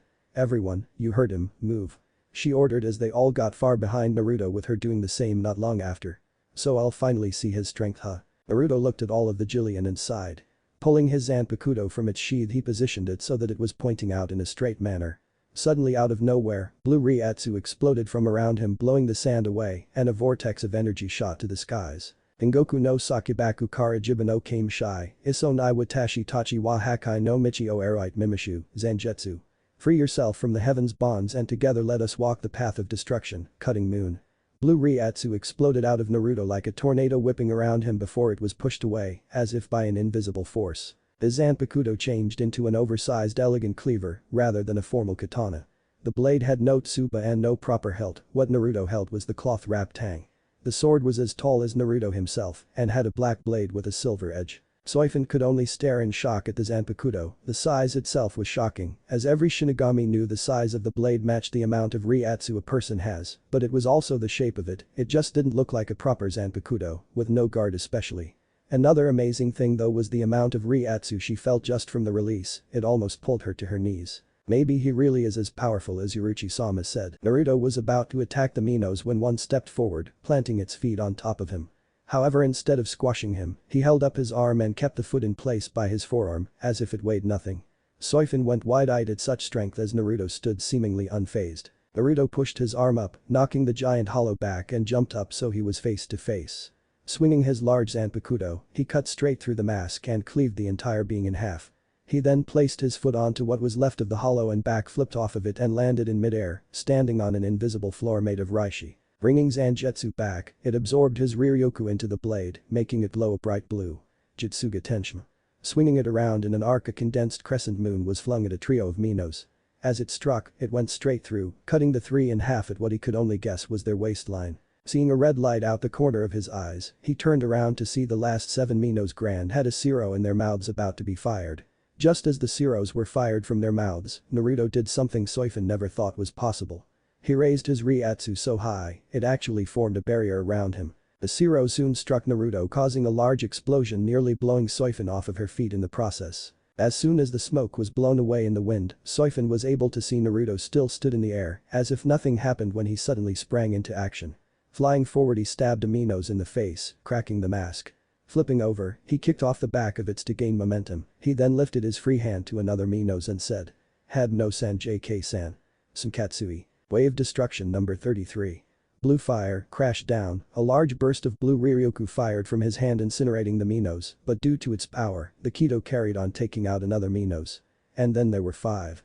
He said with a grin. Getting into a stance, he closed his eyes and waited for the Minos to get closer. A couple seconds later, his eyes snap open, but at the same time the Minos stopped moving. Soifon watched from her spot as the remaining 5 Minos masks suddenly split while their bodies started to disintegrate. Looking to where Naruto was stood, she saw him fade away and then reappear behind where the Minos once stood, in a crouch and blood dripping from his blade. Onmitsu Shunpo, Shim no San. Utsusemi. Way of Onmitsu, third of the Shihu Cicada. Naruto said as he resealed his Zanpakuto and sheathed it. At the moment, however, Soifon was in shock. That was Uruchi-sama's Onmitsukadm speed-oriented technique that she created. I thought only someone with her speed could use it, or could Namikaze be just as fast? Maybe I was wrong about him all this time, he really is strong. As soon as she finished the thought, Naruto had appeared in front of her. Come on, you and your squad needs resting up. You're injured and no arguments. Naruto said as he started to walk past her while she couldn't speak. Oh, and after you're finished resting, I'm going to train you. If you want to one day surpass Uruchi, then I'll help you. He said with a grin as he carried on walking away. Maybe I jumped to conclusions about him after all. Flashback end. After that incident, Naruto had kept his word and helped to train Soifon, although at first it was difficult as she was quite stubborn on some issues, but in the end they did fine, as Soifon started to warm up to the blonde after he actually saved her ass. So it was with his and Uruchi's help that she unlocked her Shikai once and for all, and it made her more formidable. Rose the Sanbantai Taicho was an easy man to get along with. He was more of the flippant type who would often look bored and uninterested in activities going on around him and with people as well. Despite the uncaring attitude, Naruto had learned that he greatly cared for his comrade and friends, a loyalty that would stick with him and something Naruto admired. Unfortunately, he had no fellow Fukidichima. Ratsuana Hana the Bantai Taicho was one of the oldest Shinigami to have been a Taicho. The best way he would describe her was that she was more like a mother figure to everyone. She had a gentle and warm personality that augmented her appearance. She was also a soft-spoken, polite, and caring woman who used honorifics when addressing everyone, including her subordinates and the enemy. She rarely showed any signs of panic or distress and had a great sense of duty. She reminded him of an older Hinata who was almost the same later on in years. Her Fukidichima, Isain Katetsu, was also like Unohana in the way that she would be kind to anyone she met, albeit being slightly nervous depending on that person. Naruto wasn't sure if it was the fact that they were both healers or if they were naturally that kind. Shinji Hirako, the Gabantai Taicho, was one of the most unique people he had ever met. Shinji was a comical person who would always add levity to any serious situations, and yet he would be serious at the same time. However, because of his flippant attitude, he constantly had run-ins with the Gabantai Fukidichima, Hiyori Surigaki. These run-ins would usually end up with the two bickering, and then Hiyori either kicking him or slapping him with her sandal. His Fukidichima, Aizen Samsuke, was someone Naruto was very wary of, as every time he was around the man, he would always feel like he was in the presence of Madara Uchiha. Whether it was just his paranoia or something deeper, he didn't know. But the fact that Aizen was so kind set alarm bells off in his head. Ginrei Kichiki, Rakubantai captain, was the 27th head of the noble Kichiki clan, one of the 4 great noble families in Soul Society. As such, Ginrei acted in an aristocratic manner. He seemed always serene and apathetic towards other people. He was also extremely calm and was noticeably quiet, rarely speaking, unless to make his intentions known or make a point. However, due to a recent event, he had lost his Fukidichima. Naruto had found the Nanabantai captain, Love Akawa, to be a laid-back and easygoing man who would always enjoy having fun rather than be serious all of the time. He had also noted that Love believed in respect and maintaining the peace, quick to uphold those standards when no one else will. He too had no Fukidichima, and it was making Naruto wonder if something had happened. The Hachibantai Taicho Shunsui Kamraku was a laid-back and flamboyant man, evident in his style of dress and general attitude, and he was rarely seen without a smile on his lips. In his off time, he could be seen drinking sake in bars and napping. Naruto noticed his similarity with Jiraiya, as the man liked to chase after women, noticeably his Fukidichima, Lisa Yadmaru. Unlike her Taicho, Lisa was one of the more serious and calmer Shinigami in the Gate 13, where she would usually have to wake up Kamraku and make him go to meetings. Despite her serious nature, Naruto had found out the hard way that she does have a playful side to her, similar to her Taicho. But even to this day, he would never complain about her flirtatious and adventurous side. The Kibantai Taicho, Kensei Muguruma was a serious and decisive individual, though he was easily annoyed and was rather temperamental, often to a fault. He was greatly annoyed by immaturity. This was proven to true when Naruto would see the brute shout at his Fukidachi when she acted like a child, why he even picked her to be his Fukidachi if she just annoyed him, he'd never understand. His Fukidachi, Mashiro Kuna, always seemed to have a childish and immature behavior, but on the few hollow hunts he had gone on with her, he noticed she could be serious when the time came for it. If he was honest with himself, he was glad that there was someone like Mashiro in the Gate 13, as it made it livelier. For unknown reasons to Naruto, there was no Bantai Taicho at the time. All he was told was that their latest Taicho of that division had gone missing or killed, the details were very vague. The Bantai Taicho was someone Naruto just didn't like. Kenpachi Kigenjin was just too damn lazy and too much of a slob to be a Taicho in his opinion. He never seemed to care about anyone other than himself, no matter what his number one fan, Maki Ichina, said about him being all about justice. However, once Kenpachi Zaraki had become the Taicho, then he started to like that Taicho, as despite his bloodthirsty nature, the man would help out his comrades in need. Kisuke Urahara of the Jnabantai was someone he could really get along with. With him being Yuruchi's oldest and best friend, he had been able to hang around the fellow blonde more often than any normal person would. Although he was usually seen as a laid-back, jovial fellow, Urahara also showed a deceptively cunning and serious side when the situation warranted. He commonly used idle conversation and outward concern as an act of distracting his opponents.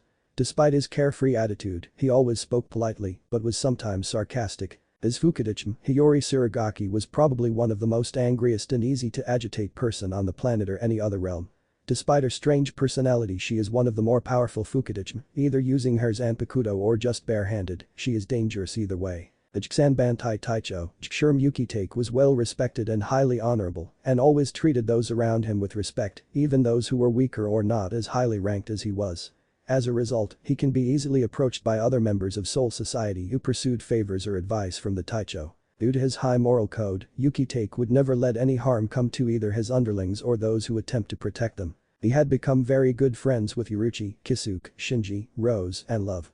Yukitake, Unohana and Kamraku had also become good comrades, as with them being the oldest there, they seemed to understand him more, his burden and pain that he had to go through for so many years. Other people he got along well were Lisa, who sometimes enjoyed flirting with him, among other things, and Hiyori, despite the fact she usually got angry easily.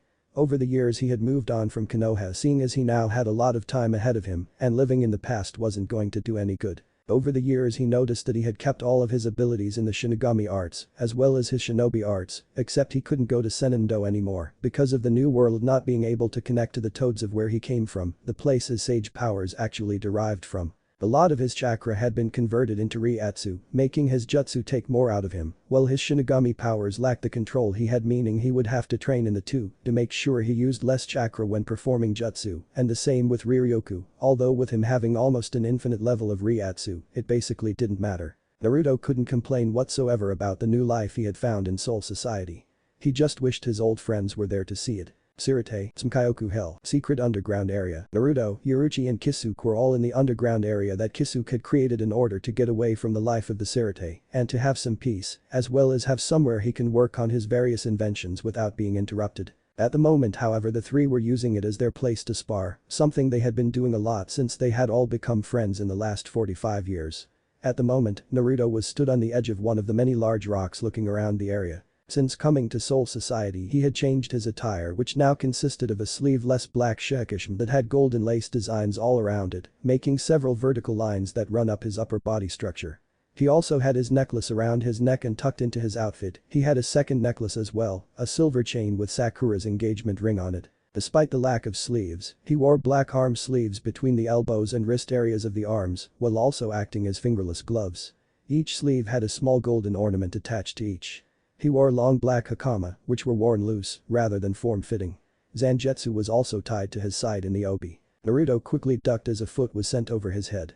The force from the kick was so fast and strong that a couple hairs on his head were sliced off. Bending down, he flipped back just as the same foot slammed into the ground, forming a crater. Looking up, he caught sight of his Taicho, Yuruchi Shimin, who was currently wearing a sleeveless and backless wide-on Mitsukidan uniform, with long black wrist guards and long black leggings up to her thighs. Her zanpakuto, which was a wakizashi, was tied to her back horizontally. "You've gotten faster, Naruto-kun," she said with a grin. "I learned from the best," he said with a chuckle while trying not to gaze at her incredible body. "Had no san JK Ichi. Shakum. Way of Destruction number 31.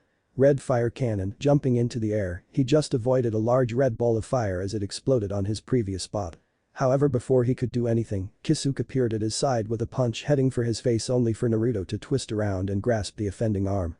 Too slow. Pulling on Kisuke's arm, he was about to hit him in the face when the man suddenly vanished in a burst of shunpo. "I wouldn't be sure about that," he heard a voice behind him. Next thing he knew, he was blown down to the ground by a powerful kick. However, as he smashed into the ground, he turned into a poof of smoke, revealing himself to be a clone. "Page Bunshin," Kisuke thought in shock. Kisuke looked around until he saw a flash of blonde out the corner of his eye. Turning in that direction, he saw his fellow blonde with his hands held out and a yellow glow around them. "Had no yon JK-san. Awai Shijeki. Way of Destruction number 43. Light crash, all of a sudden, multiple blasts of yellow Riryoku were fired from his hands at the scientist. Kisuke quickly used shunpo to flash step away as each blast of yellow Riryoku was fired at him at extreme speed. Each one he dodged exploded in a large blast as they hit the various walls and large rock platforms behind him. Just as he was about to dodge another one, he lifted his arm up to block a kick from the purple-haired woman who grinned at him. "Keep your senses open up, Kisuke," she said as she twisted her arm to grab his wrist. Flipping herself over the blonde, she kicked him down to the ground, however it was then she noticed a yellow ball of light speeding at her. Lifting her arm up, she focused Riryoku into it and swatted it out of the way. Kisuke, who had been blown to the ground, flipped so he landed on his feet. Holding his hands together, he allowed a yellow light to shine between them. Pulling his hands away, it revealed a yellow chain. "Bakad no Roku JK-san. Seijo Sabaku. Way of Binding number 63. Locking bondage stripes, swinging his hands at Naruto, who just finished his Hadam technique, the short yellow chain extended so that it lopped around Naruto 6 times before snapping shut on him, restraining him completely. "Oh, you broke him." Yuruchi pouted as Naruto was flung to the ground in an explosion from the fact that the specific Bakad restrained his abilities. "I'll buy you a new one," Kisuke said with a chuckle. "No need, I'm right here." Naruto's voice sounded behind Kisuke, whose eyes had widened at hearing the voice.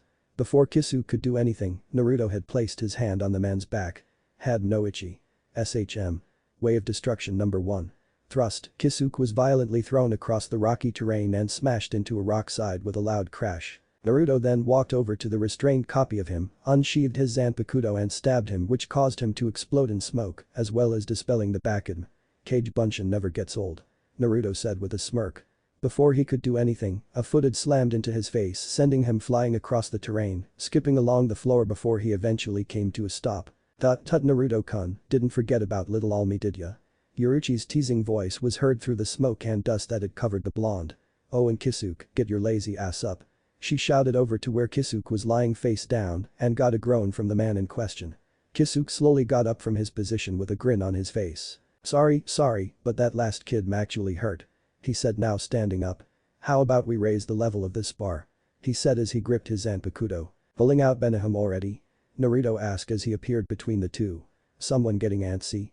he asked with a chuckle. "Not at all," Kisuke said as he unsheathed his zanpakuto, which started to glow a crimson color. "It just makes it more fun."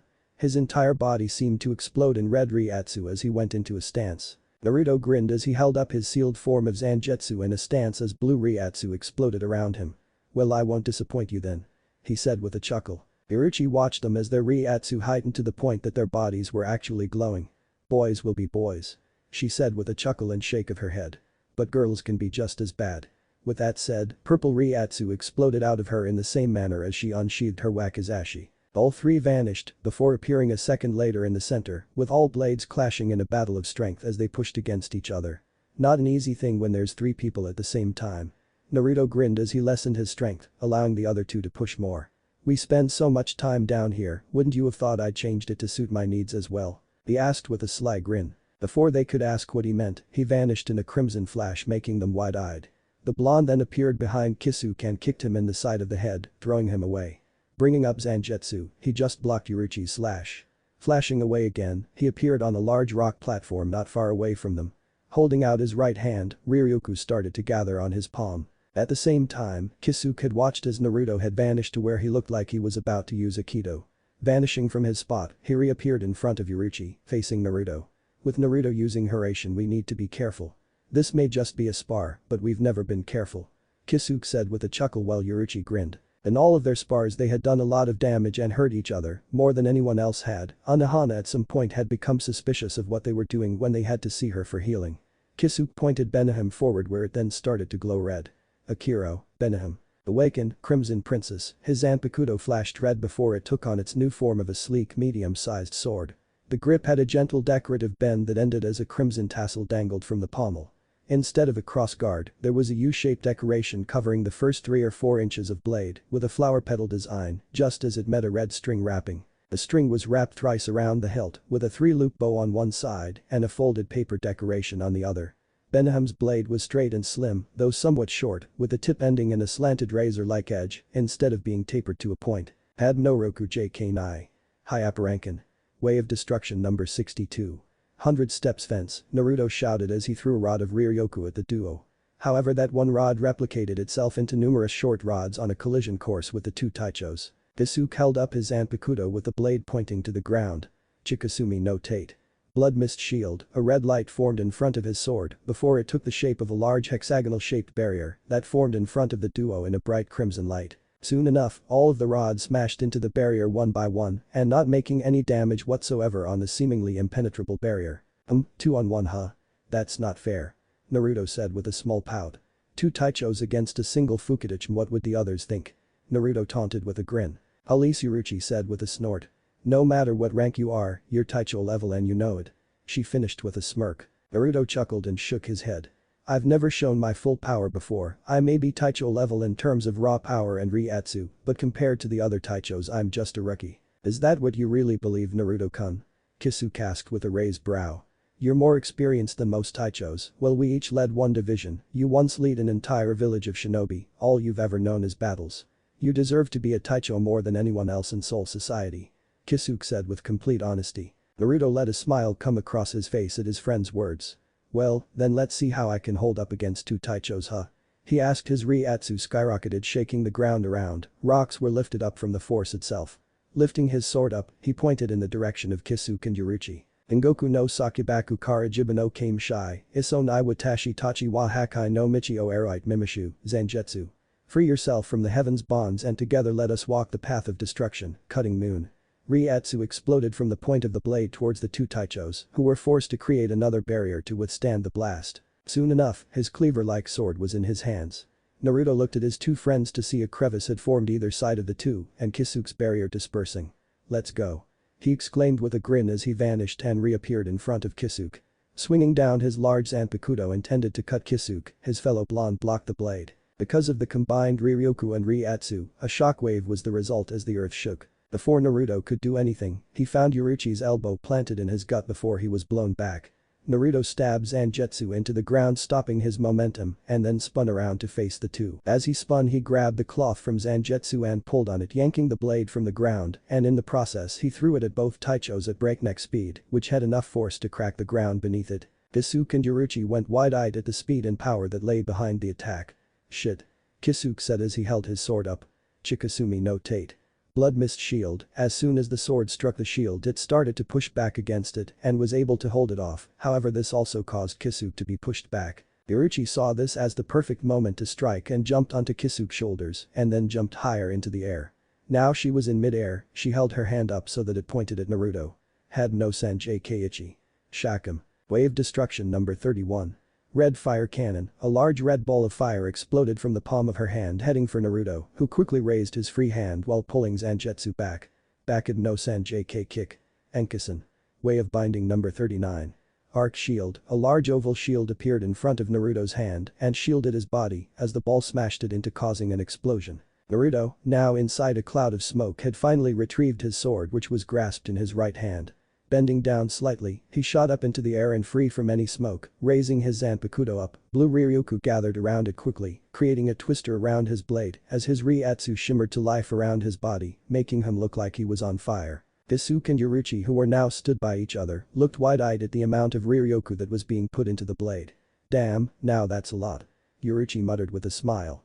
Kisuke stepped forward and held Benihim up in the same manner as Crimson Ryoku started to swirl around it also. Itsuga, Nake, boy. Head. The three heard a shout which halted their attacks.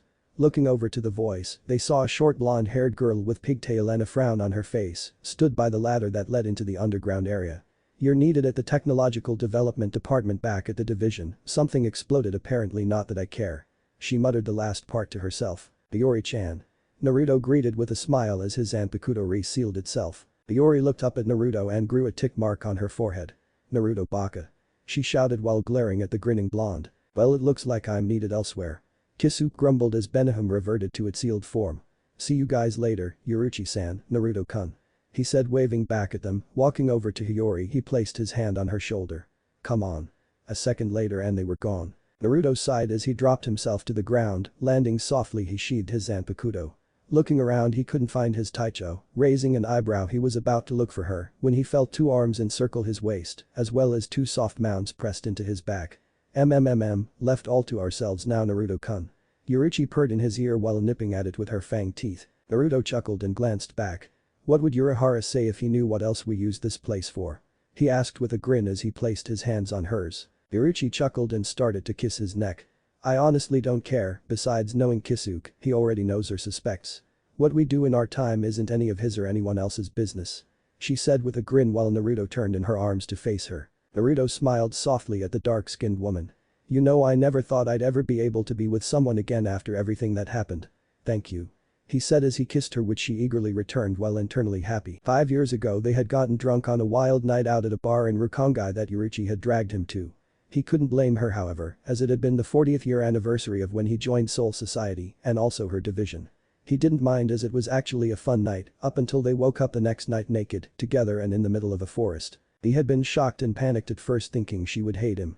That changed the second she woke up however and simply smiled at him before kissing him. Flashback. Yoruichi grinned up at Naruto's wide-eyed look.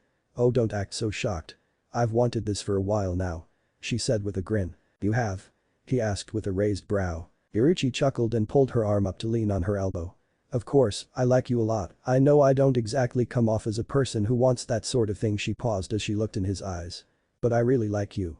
The only reason I didn't do anything before was because I wasn't sure whether or not you had gotten over your past. But then yesterday I decided what the hell and went for it. Of course if you don't like me like that." Then she was cut off as Naruto leant over and kissed her, effectively cutting her off before she gave into the kiss. "I like you too, I didn't realize you could be with superiors though," he said with a slight frown. "There's no rule or law against it, it's just uncommon," she said with a smile. "Oh.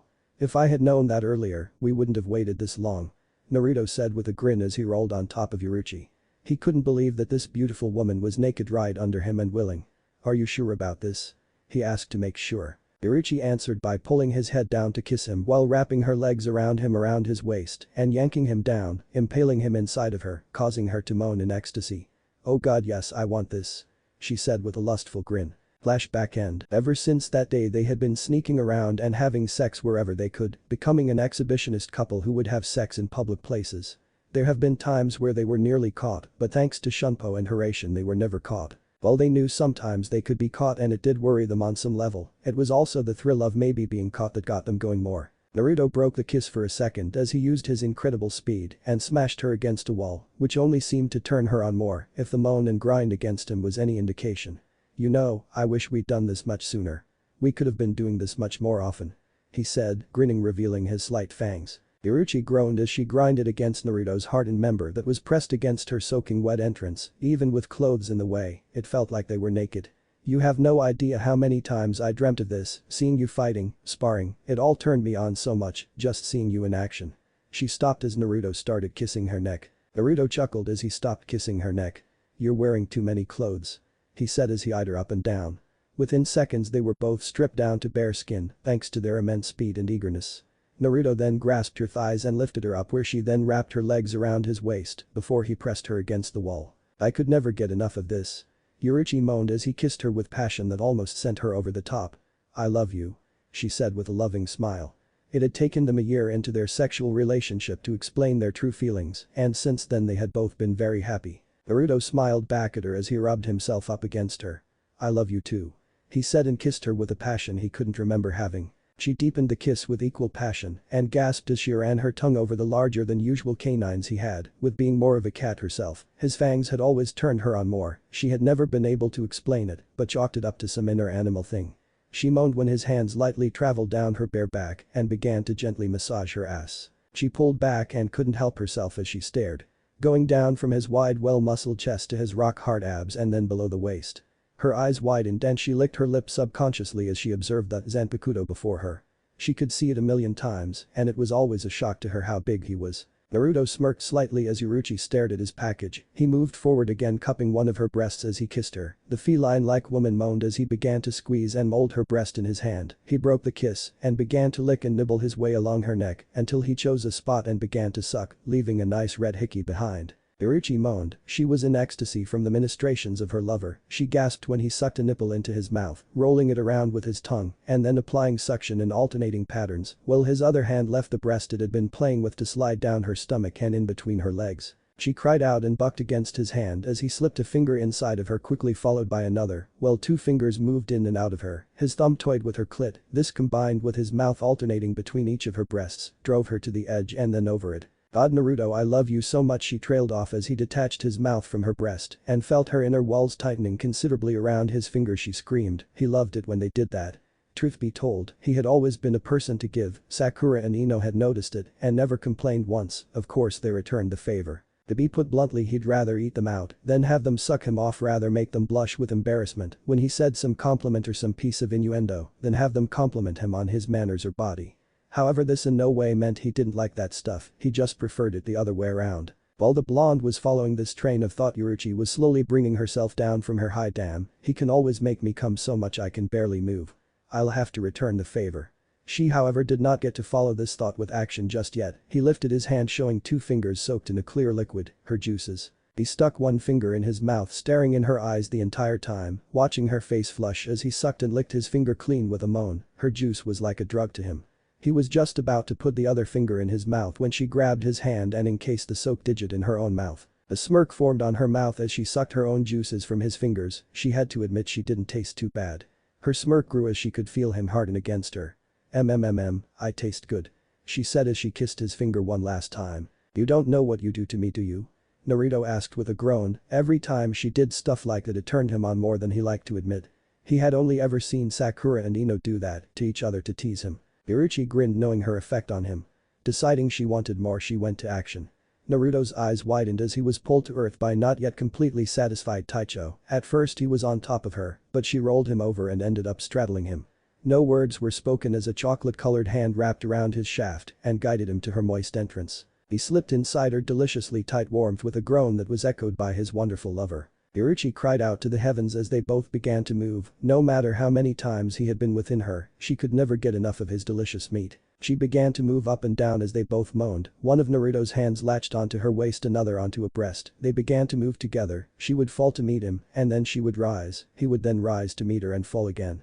This was repeated over and over. Uruchi didn't really know how long they had been at it, as she had lost track of time. She felt it as an enormous amount of pressure was building up in her stomach. She screamed as it was released. She cried out again as Naruto empties his own release inside, adding even more to the sensation she was feeling. He groaned underneath her as she collapsed on top of him, her breasts pressed against his chest. "I'm surprised I'm not pregnant with the amount you cum inside," she said with a chuckle as she kissed his chest. "Can Shinigami get pregnant?" Naruto asked with genuine curiosity. "Yup," she said with a chuckle while moving to look him in the eye. "Is that a problem?" she asked with slight hesitance, not sure if he would ever be happy if she did become pregnant. "No, of course it's not." He reassured her and gave her a kiss for reassurance. "It's just the whole getting pregnant even though you're dead thing seems strange," he said with a chuckle. Uruchi chuckled and lifted herself up, so she was straddling him again with him still buried nice and tight inside of her. Moving her hips, she started to rock back and forth.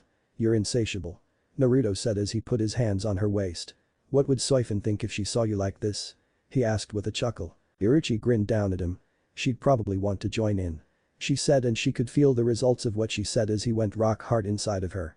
"It wouldn't be the first time we've had someone else with us," she said as she started to grind against him. "You and Kukaku are just as bad as each other," Naruto said with a grin. He had met her friend Kukaku, who could very well be her sister a while ago, and while he wouldn't say it out loud, but those hours he spent sharing a bed with the two were some of the best moments of his life. Those were some good times, she trailed as she thought of that night when Naruto had been pounding into a clearly satisfied Kukaku from behind while the woman ate her out. She could just shiver from the memories. Maybe we'll have Soifon join us in the future, love. She said with a smirk. But now you're all mine and nothing will change that. And once more they were at it for the next few hours. 2 hours later, you sure know how to make a girl happy. Yoruichi panted as she laid her head on Naruto's chest with a silly grin on her face. No, I know how to make you happy. Naruto said as he wrapped an arm around Yoruichi's naked body and pressed her up against him more. I bet you never imagined doing this with your Fukidachi any time in the future, huh? He asked with a chuckle as she placed her arm over his stomach, nuzzling her cheek on his chest like a cat would. Can't say I expected it, but then again 45 years ago, I didn't know you. She said with a chuckle. Not complaining whatsoever though. She said with a grin as she looked up at him. Before they could say anything else, however, a Jigakichim, hell butterfly, landed on Naruto's hand which was stroking Yoruichi's back. Listening to the message, it said. Emergency meeting. All Taichos and their Fukidacles are to report to the Ichibantai meeting hall. Ugh, why now? Yoruichi complained as she lifted herself to sit up. Such a pain in the ass. She said as she grabbed around for her clothes. It's called responsibility, Yori-chan. He said as he sat up behind her and kissed her neck softly. Oh, you gotta stop, Yamamoto-san doesn't like people being late. She said while tilting her head to give him better access. All of a sudden though the kissing had stopped. Looking around, she found Naruto already dressed and attaching his zanpakuto. A tick mark formed on her head. You get me all hot and bothered, ready for another round of fucking, and then decide to get dressed? She asked with narrowed eyes. Naruto chuckled as he looked down at the naked goddess. Always leave them wanting more. He said with a grin while leaning down for a quick kiss. Besides, if we stay here any longer, people will get suspicious, and when I say people I mean Soifon. The last thing I need is for her to see her princess naked and cuddled up with me. He said with a chuckle. Oh please. Yoruichi said with a snort as she stood up getting dressed. You had no problems the last time I was in my office and you simply waltzed in, picked me up and fucked me right on my desk where anyone could have found us. She said with a grin, remembering how hot and heavy that day was. Naruto also grinned at that day. Ever since he had absorbed the Kyuubi, he had been granted certain aspects of a kitsune, such as them going on heat like most animals, only with it being a demonic kitsune it was almost unbearable. He was only glad he was with Yoruichi, otherwise some poor woman wouldn't be walking for a while. Looking at Yoruichi he grinned. And yet, you didn't stop me whatsoever. Hell, you stopped me from leaving that day and kept me in there even when that messenger shown up. You're lucky your desk hides me underneath it, otherwise he would have seen more of his Taicho than he would like to. He paused as he looked her up and down. Maybe it would have made his day. Oh shut it. She said as she stepped up to him with a grin and put her arms around his neck. You could take me anywhere you want and I honestly don't care. She paused to give him a deep kiss. As long as I'm with you, I don't care where it is. Naruto chuckled. You getting all emotional on me? He asked with a smile. Yoruichi chuckled and shook her head. Baka, you know how much you mean to me. I've never really had anyone. She trailed off as a tear fell from her eye as she thought about how lonely she had been before Naruto had shown up. The only way to cover up her loneliness was to flirt with people and basically act out. SHH, Naruto whispered as he kissed the tear. You have me now and nothing will ever change that. He said as he stroked her lovely purple hair softly. I love you. She said with a soft smile before remembering something important. Naruto, me and Kisuke, we nominated you for the position of the Jibantai Taicho. What? Naruto asked with wide-eyed filled with shock. How come? Because you deserve a higher position than being my Fukidachi. It's time for you make a name for yourself here as well. I'm not the only one who thinks so either. The Smtachim had wanted you for a Taicho for a while now. She said with a chuckle. Naruto smiled. I guess you helped me to reach my dream, then huh? Your dream? She asked with a raised brow. Yeah, when I came here, I wanted to be made a Taicho. I wanted to be remembered in a place that will always remain. I wanted my name to live on as a legend. I wanted to be someone's inspiration and have people look up to me. Thank you. He said with a smile as he kissed her lightly. No one could ever forget you. Yoruichi said with a grin. Now come on, let's get to the meeting. With that the both had disappeared. Ichibantai meeting hall. Eventually all Taichos and their Fukidachi arrived at the meeting hall. When they arrived they could feel the tension simply radiating from the Smtachim. Whatever he had to say wasn't going to be pretty. What's up Yamaj-ai? Kamraku asked as he looked at the Smtachim out the corner of his eye. I believe Urahara Taicho can explain better. Yamamoto said with a nod to the sandy blonde-haired Taicho. Isu coughed to clear his throat and stepped forward. About 20 minutes ago there was a strange distortion in the far side of Rukongai. From past occurrences we've been able to detect it as a garganta. What? In Soul Society? How's that possible?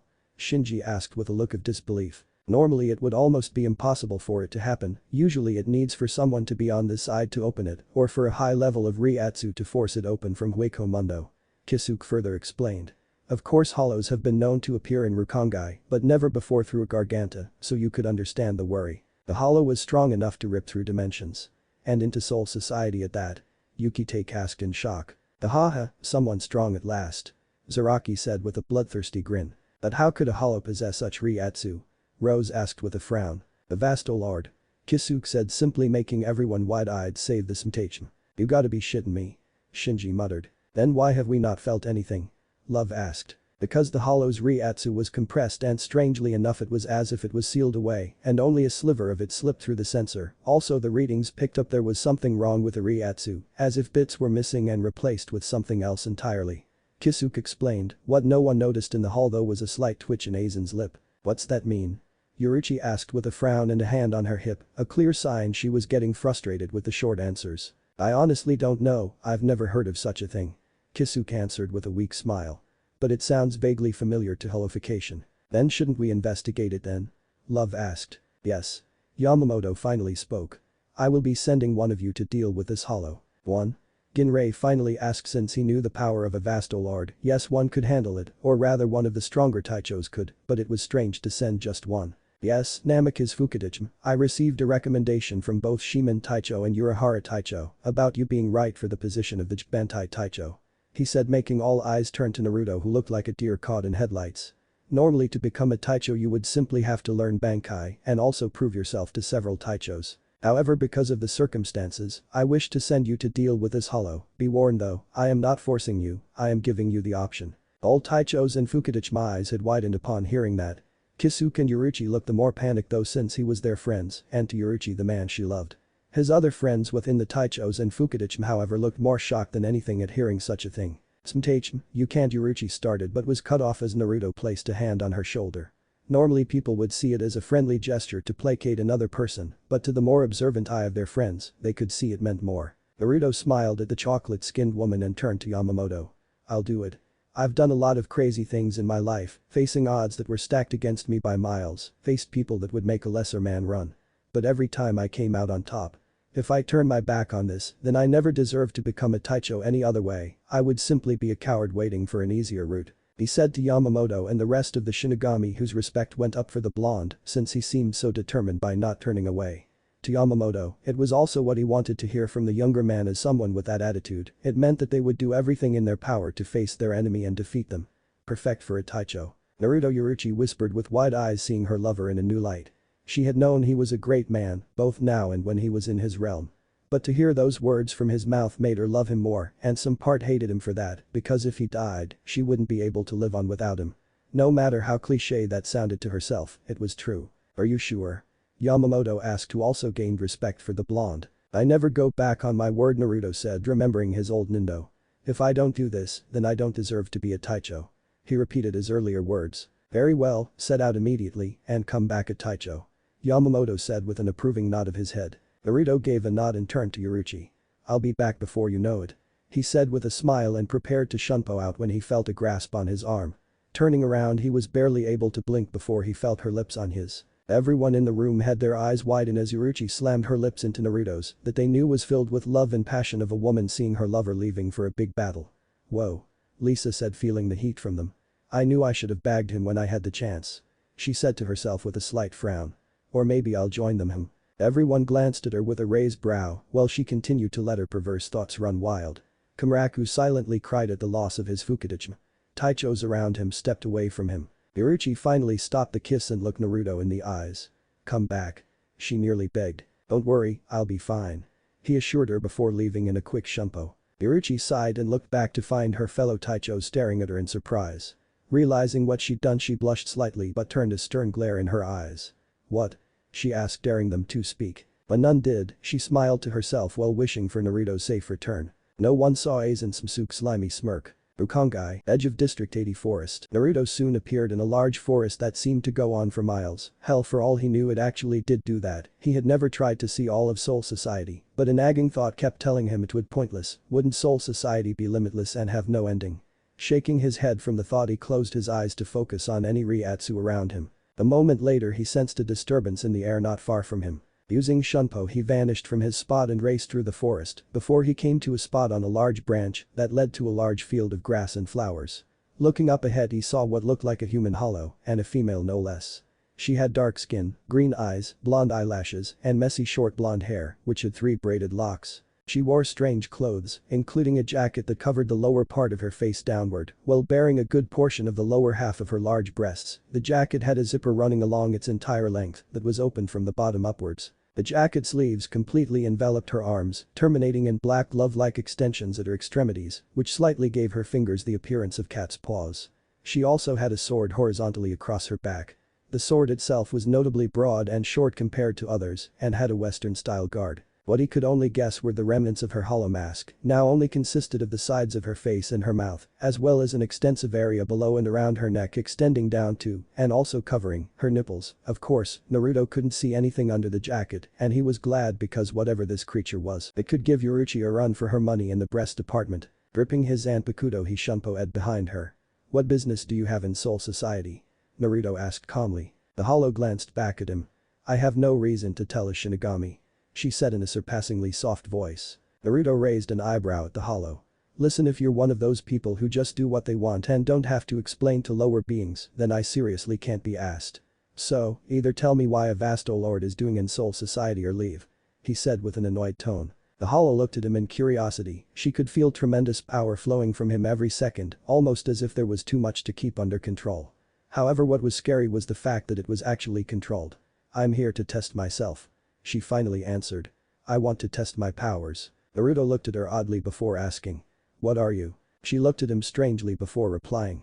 "Shouldn't you already know? After all, I can sense hollow Ryatsu coming from you," she asked with a tilt of her head. "So, you're what? A Shinigami with hollow powers?" he asked sarcastically, knowing she wasn't even close to a Shinigami. "No, a hollow with Shinigami powers," she said, making his eyes widen. "Impossible," he said with shock. "Is it? And yet you, a Shinigami, have hollow powers. Do you not?" she asked while his mind reeled from the fact. Naruto frowned at that. It was like meeting his opposite, in terms of race anyway. "What are you then?" "An Arrancar," she told him, not seeing any reason not to. "We are formed when we removed our masks. Once that is completed we gain Zanpakutos much like yours," she explained, making his eyes widen. This must be why Kisuke said there was something wrong with the readings. Those missing pieces must have been Shinigami Ryatsu, which he wouldn't recognize because of the combination. Looking at her in the eye now she fully faced him, he asked. "Why are you telling me this? I see no reason not to.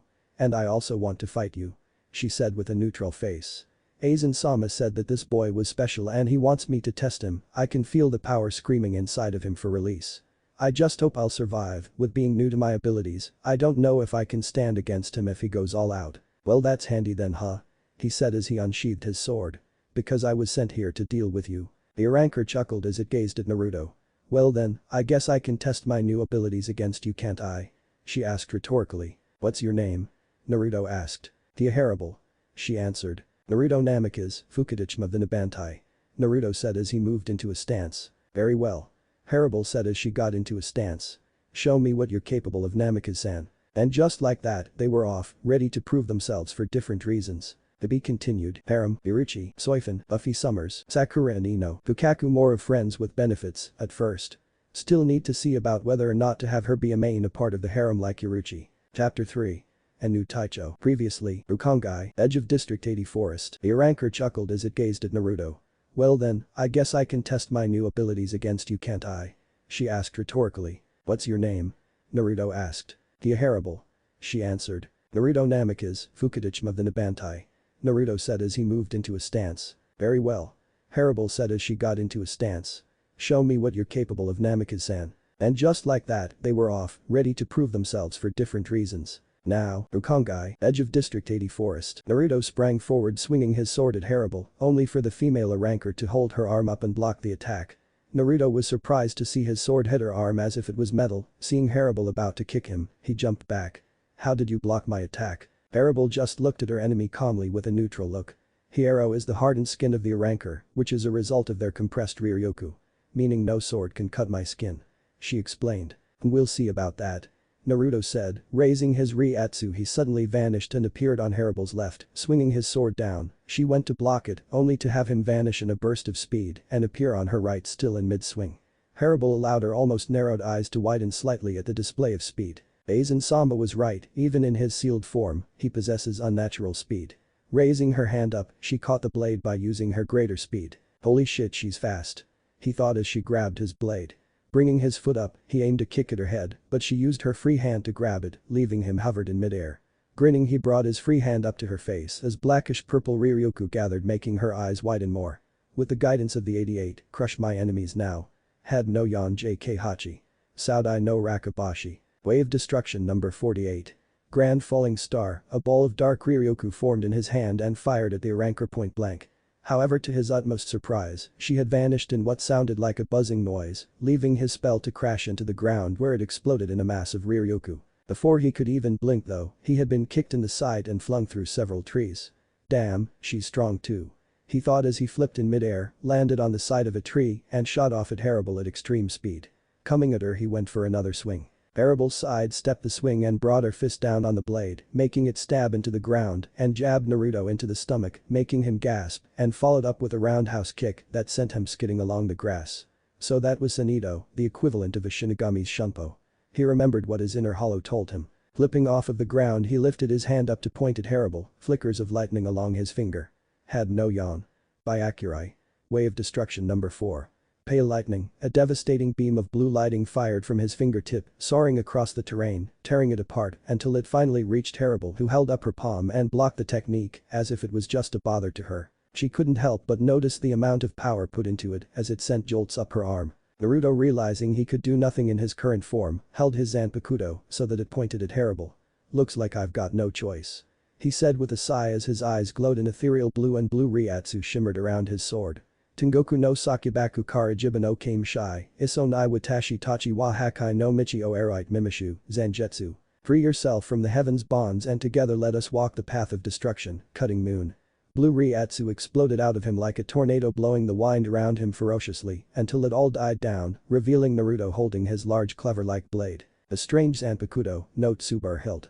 Haribel commented while also noticing the rise in his Reiatsu levels. I want to know something. Naruto said out of the blue. You say you're a hollow who has gained Shinigami powers, similar to me. Then why do you play by the rules of a hollow, why do you live among them? Haribel seemed surprised by the question, since she had never really asked herself it. I could ask you the same thing, but I'm guessing no one knows about your hollow side.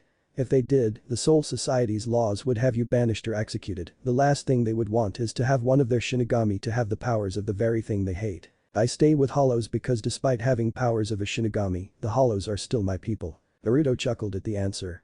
Yes, he knew what would happen if Soul Society found out about him, but as long as his people were safe, he didn't care what would happen. You're more like a Shinigami than you realize. He said, making her look at him oddly. Hollows don't care for their people. If you went back there now, they would attack you for power. I suppose if you gain their trust or hell, even friendship, then yes, they may treat you as you think about them. But the fact you consider them as your people makes you more like us than you care to admit. He said, making her narrow her eyes. Shinigami are the monsters, they butcher hollows and enjoy it. They treat us as if we are wild animals, as if we are the prey and they are the predator. Are we? Are we the monsters for protecting innocent lives and souls from wild hollows who run on instinct? He asked, making her narrow her eyes more.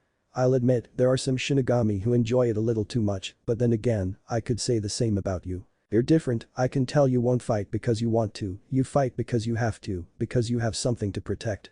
You're different from the hollows who enjoy hunting harmless souls. But you're too afraid to admit it. Haribel's eyes narrowed dangerously at the blonde, on some level he was correct. She wanted to protect her subordinates, Apache, Mila Rose and Sun, from whatever Aizen-sama would do if she didn't follow his commands. Such as this one.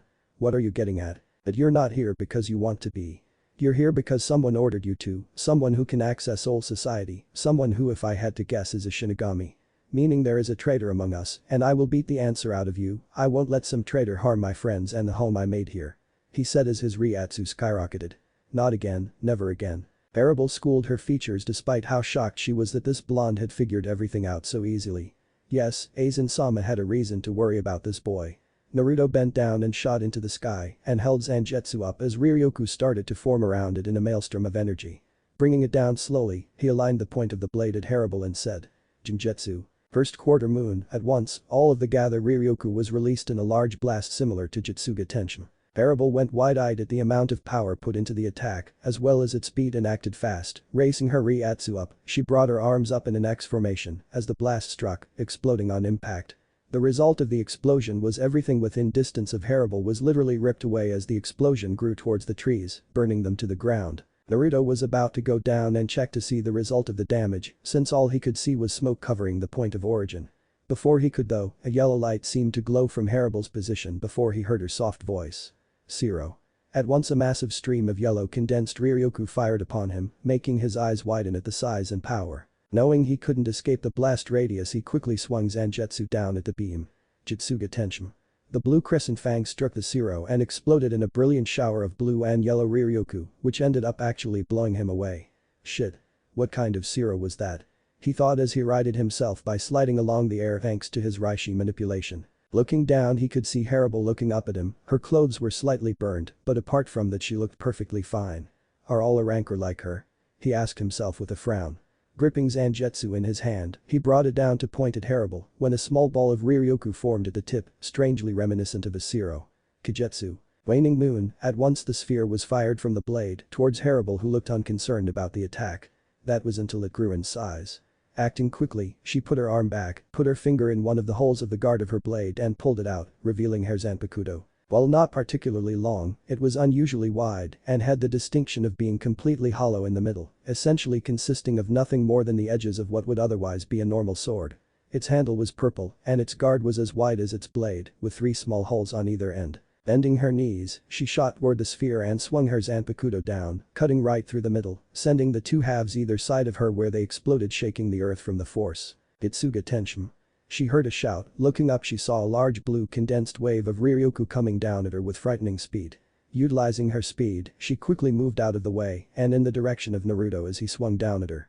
Blocking him with her own Zanpakuto, she gazed into Naruto's cerulean orbs, which against her own will, could actually get mesmerized in them. Naruto lifted his feet and kicked off of her Zanpakuto to land on air and kicked out at the dark-skinned female. Harable blocked the kick with her forearm, so she was unprepared for Naruto to place his other leg on the other side, grip her arm in between both legs, twist and throw her off balance. Just as Naruto was about to attack again, he found himself being blasted back as a yellow ball of Riryoku slammed into his stomach, forcing a gasp out from the back of his throat. Looking up, he saw Harable with her fist pointing at him and yellow Riryoku flickering around it. What the hell was that? He asked with a snarl as his stomach healed, but his clothes now had a hole in them. Bala, a technique that we ranker use to harden our Riatsu and release it like a swift blast of Riryoku. It may not be as strong as Zero, but it's 20 times faster to use. Harable explained as she once again fired several more off at the blonde male who Shunpo out the way of them. Just as he materialized once again, Harable appeared in front of him and kicked him down to the ground, creating a large crash as debris and smoke covered the expanse.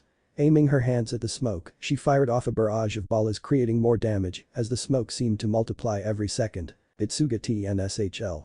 She heard a shout and all of a sudden a wave of blue Riryoku was launched from the smoke straight at her.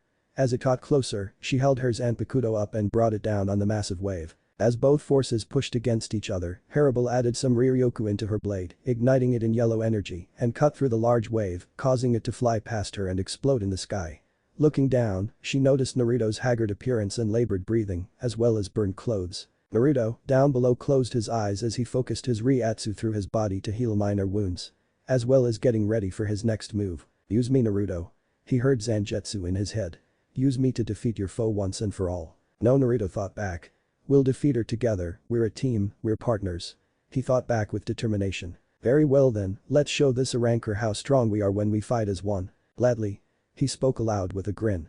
What happened next shocked Harable as a tower of blackish-red Riatsu rose to the sky, parting any clouds, as well as destroying any trees close by to the blonde.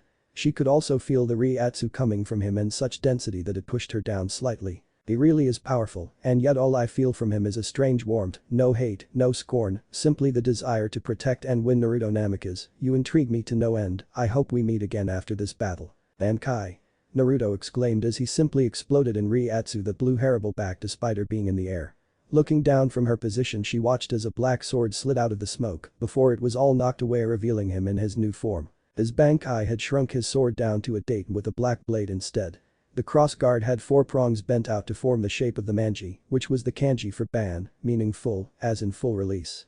Instead of the cloth his Shikai form had, a short length of chain with a broken link at the end that dangled from the base of the hilt. Any clothing Naruto still had on had been replaced with a long-sleeved ankle-length black coat with red lining that was closed at his chest, then left to flare out into ragged ends, much like that of Zangetsu's clothing himself.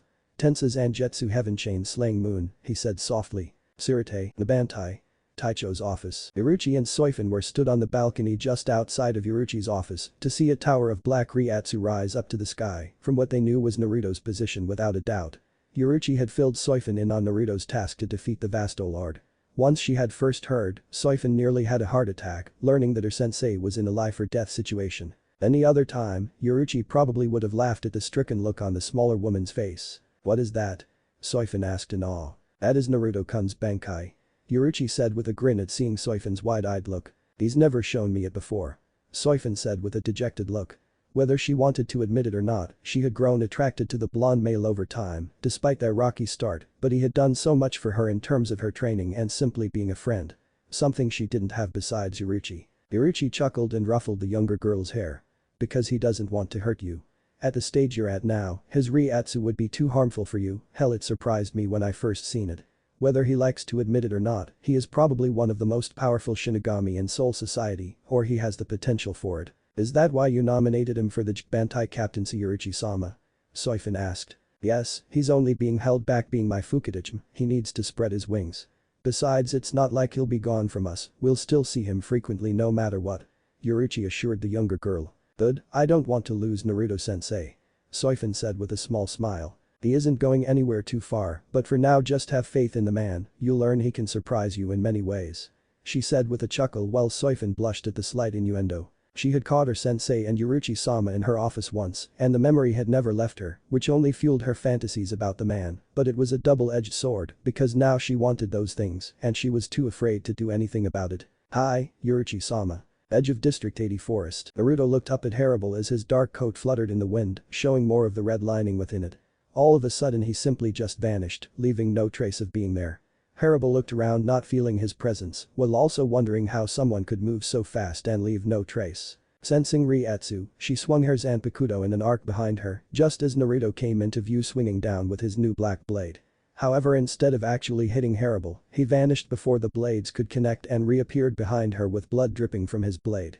"You said I couldn't cut you. All I needed to do was see how much strength I needed to use. Now I can cut you whenever I want," he said, glancing back at the woman. Harable seemed shocked seeing blood on his blade and feeling nothing until she started to feel a stinging sensation on her arm. Looking at it, she noticed a cut in her clothing as well as skin showing he had indeed cut her. "How? I didn't even see you move." "My Bankai increases my speed to the point that Shunpo is practically redundant. Of course when I use it, it's much faster, but it isn't needed," he said before vanishing again. She barely had time to block the strike which inevitably sent her crashing to the ground. However, as she righted herself she channeled her Riryoku into her blade, making the hollow part fill up with yellow Riryoku, which soon encased the entire blade. Swinging her blade up at Naruto she said. "Hola Azul." Blue wave, a large energy blade fired from her sword towards Naruto, who knew that the attack was no laughing matter. Holding Tensa Zangetsu up, blackish red Riryoku wrapped around it like fire. Swinging it downwards he called out. "Kuroi Jutsuga Black Moon Fang." The Riryoku fired in the shape of a large crescent fang that soon struck Harable's own technique, creating a wide-scale explosion in the sky. The shockwave blew both fighters back momentarily before Naruto was flying down at the blonde woman. Harable quickly channeled her Riryoku into her blade, resulting in it being swallowed up in the goldish yellow energy to augment her strength. Swinging upwards, she made it just in time for Naruto's own swing, which soon resulted in an explosion from the two explosive forces as they continued to push against one another. Naruto had other ideas though, placing his free hand on the top of his sword, he poured a Jutsuga Tenshin into the blade, but didn't release it, only making it flare up. Jutsuga Tenshin. Shimetsu. Moonfang Heaven Piercer. Extinction. Not a second later did a dome of Riryoku cover them both as his technique was unleashed, blowing everything away, creating utter destruction around him as the dome continued to get larger until the point where it exploded in a brilliant tower of Riryoku. It wasn't long before the debris and smoke cleared away, revealing a panting Harable who was now stood a good distance from the blonde Shinigami who didn't have a mark on him. "I can't release my Resurrection in here, it would draw too much attention and reveal more than I already have," Harable thought as she felt her injuries healing. But to think that this Shinigami could hold me off, then again, I have yet to master my abilities yet and I'm still a young ranker. Why? Naruto asked from where he stood. Why do you follow the orders of whoever you work under? He asked out of genuine curiosity. He gave me power. Harable said after a moment. He saved me from death and gave me the power to protect myself and my own subordinates' lives. That is why I will do as he says. Because he gave you power? Naruto asked incredulously. You have got to be kidding me. What would you do when this person finally achieves his goal, whatever it may be? Do you think he'll keep you around out of good faith? I've met people like him and they only care about themselves. You have no idea what you're talking about. Harable said in a stern voice. You're right, I don't know this person. But anyone who uses the fact that they gave you power in order to get you to do his bidding cares nothing for your well-being. He said while tightening his grip on his Zanpakuto. I will not listen to any more of your foolishness. She said with annoyance. Using her enhanced speed she vanished from her spot with Naruto following the same example. They met in the center where they clashed blades creating a large shockwave that blew the ground at their feet away. Vanishing once again they started to fight with ferocious strikes that every time they made contact with one another, the very earth would shake under the pressure. After every strike, they would vanish in a burst of Shunpo and Sanido. After a couple minutes, Harable appeared in the sky. Ola is all. Blue wave, Harable shouted as she swung her sword, releasing a yellow energy blade at Naruto. Naruto held out his hand as it came closer. Unwilling mystic, seeking to embrace the earth, beckoned by the skies, rejected by the darkness. Gravity forces you to do its bidding. But the strong will reject that which was created by man. He stopped the incantation as an energy barrier in the form of a rectangular wall appeared in front of him. Bakud no Hachi JK Ichi. Danku. Way of binding number 81. Splitting void, Harable's attack hit the wall, but instead of causing an explosion, it seemed to get sucked into it until there was nothing left, allowing Naruto to drop the barrier. Sorry Harable-san, but I can't lose here, I have my future depending on my return. He said as blackish-red Ryatsu exploded out of him like a cocoon wrapping around him. Around him, swords similar to Tensa's Anjetsu started to form from the same Riryoku that make up the Jutsuga Tenshin. Soon enough there were at least 20 surrounding him and Harable as she looked on in confusion. Tsukakin. Moon Shadow Blade, Naruto said softly. All Harable knew next was that every blade flew at her cutting her to pieces and stabbing her from all directions before she could so much as think of moving. A minute later and Harable was seen almost bent over, breathing hard, her clothing had been practically ripped to shreds, and blood was pouring out of her fast. Despite the tense situation Naruto couldn't help but admire her body, against his own will of course, boys will be boys after all. You're stronger than I thought you would be. Harable said through pants of breath. But I've tested you enough. She said confusing Naruto. Tested me? He asked with a frown. I was sent here to see what you were capable of, I see now you are much stronger than I thought you would be. As soon as she finished talking, she swiped her hand through the air, causing the very fabric of space to rip open, revealing a black void. Farewell, Naruto Namikaze, I hope in the future we are able to finish this battle. She said before she stepped through it and vanishing with the void collapsing a moment later. So there's a traitor in Soul Society, and whoever it is wants to know how strong I am. I can't tell anyone about this. I know for a fact there are some I can trust with my life. But this information is too dangerous, if whoever is after me finds out I leaked everything about today, then they may retaliate. I need proof. He thought to himself with a sigh as he started to walk back. I wonder if I'll become a Taicho even though she ran. It wasn't long after until he finally made it to the gates of the Sirte when his fatigue, stress and injuries caught up to him.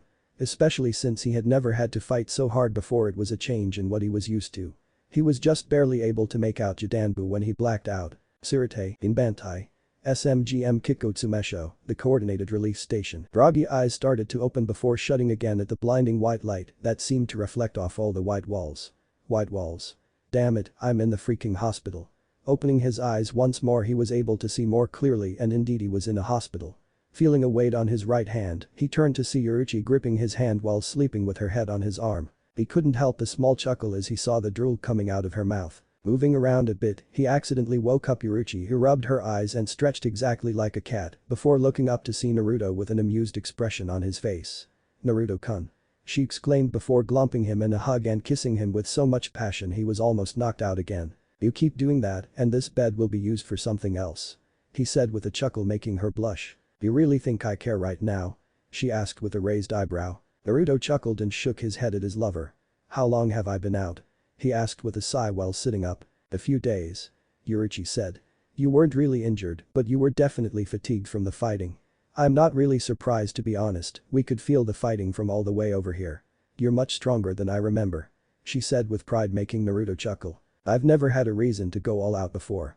Naruto admitted with a small sigh. Well, you definitely meet the requirements for Taicho. Yuruchi told him with a smile. Yes, he does. A voice said from the doorway. Both looked over to see Anohana stood there with her usual smile on her face. Anohana Taicho.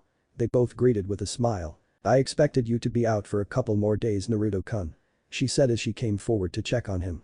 After a moment she stepped back. Well, everything is fine and you're perfectly healthy, get dressed. The Sumtachem has called for a meeting, you're to attend as well.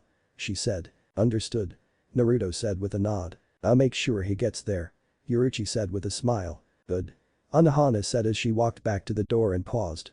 Oh, and if you plan on doing something, be quick. She said and left with a smirk on her face. Do you think Naruto left the question hanging in the air? Yuruchi blinked before shaking her head. Well, they do all know about us now, she also trailed before shrugging. Well, I better get dressed anyway. Naruto said as he looked around before finding his clothes folded up in the corner and Zangetsu resting against the side. Getting out of bed, he went over to clothes and noticed he seemed more relaxed in his walking than he usually did. Shrugging that fact off, he quickly got changed, fully aware that Yuruchi had been watching the entire time. Soifon was worried about you, by the way. She said while lying up his body as he got changed. I can also tell she likes you as well. And not just as a friend. She said with a grin. Oh? Naruto said with a grin. Yuruchi chuckled and shook her head. She also knows about us now. So I was thinking, she paused as she walked behind Naruto and wrapped her arms around his waist. Why don't we bring her into the fold, it could be fun. She suggested with a smirk. Are you sure? He asked with a raised eyebrow. Of course, I know you have a big heart and you will end up loving more than just me. She paused to turn him around while she had a grin on her face. But that's more fun for me, I love you and nothing will change. The fact that you may also love other women in the future doesn't bother me whatsoever because I know you would treat us fairly. She said before bringing her arms around his neck to kiss him. You're amazing, you know that. Naruto said with a chuckle. I suppose we better get to that meeting then, huh? He asked with a sigh. Yup. She said before dragging him off. At Shibantai meeting hall, they soon arrived to the meeting to see all Taichos and Fukidachems stood at attention. Yamamoto banged his cane on the floor as soon as everyone was in place. Now that everyone is here, we can start. Naruto Namikaze, Fukidachem of the Nibantai, step in the center of the room. He ordered Naruto, who took a breath before walking to the center. I didn't kill the vasto lord. Naruto told them honestly. Before I had the chance, she escaped through Garganta. She? Shinji asked surprised. Yeah, the vasto lord was a female, a damn strong one at that. Naruto explained. I didn't realize they had genders. Love commented. Well, it was kind of hard not to notice that she was a female. Naruto said with a scratch of the back of his head. Several Taichos chuckled at that while Yuruchi smirked. I understand you used your Bankai. Ginrei asked with a curious look. Of course he knew he had felt the heavy Reiatsu from his own division and he could also tell it was stronger than the first time he had seen it. Yes, if I hadn't I would be dead right now. Naruto admitted with a shrug. Before anyone else spoke, Yamamoto slammed his cane, getting everyone's attention. Naruto Namikaze, congratulations on passing your test. He congratulated, surprising most LF the Taichos and especially Naruto. But I didn't kill the vasto lord, she fled. Naruto said in confusion. That doesn't matter. The fact is that you forced it to flee and yet you sustained little injuries. You are fully qualified for being a Taicho. That's why as of now, you are the Taicho of the Jibantai, effective immediately. He exclaimed, making Naruto's eyes widen for a second before he saw Yuruchi walking over to him with a Heiori. Yuruchi walked behind him and placed the Heiori on him as he put his arms through the holes. Yuruchi patted his shoulders and smirked. Welcome to the club, Naruto-kun. She said before walking back to her spot. Naruto looked at his Heiori to admire it. It was sleeveless, allowing his arms to show off his biceps, considering he wore arm sleeves. It was also ragged, looking similar to Zaraki's Heiori, and he found it suited him perfectly. I like it. Naruto said with a grin. Looking back at the Sumtachem, he gave a small bow. I'll do my best to serve the Soul Society as the Taicho of the Jibantai. I have no doubt about it. Yamamoto said with a nod and small smile. Dismissed. He shouted, ending the meeting. Yuruchi walked up to Naruto and slung an arm around him. Well, let's go celebrate your promotion. Isu came up on the other side of Naruto with a grin. I agree with Yuruchi-san, let's not waste such an opportunity. He said with a chuckle. Naruto chuckled and shook his head before looking at the other Taichos. You guys can come too if you like. Shinji grinned. Of course, as if I'd pass up an opportunity to get drunk. I'm with you there. Kamraku said with a chuckle before he was smacked by his Fukidachem. Aka, you drink enough as it is. Lisa said with a groan as she palmed her face. Ah, come on Lisa-chan, drink. Naruto said as he appeared beside her and slung his arm over, making her blush slightly.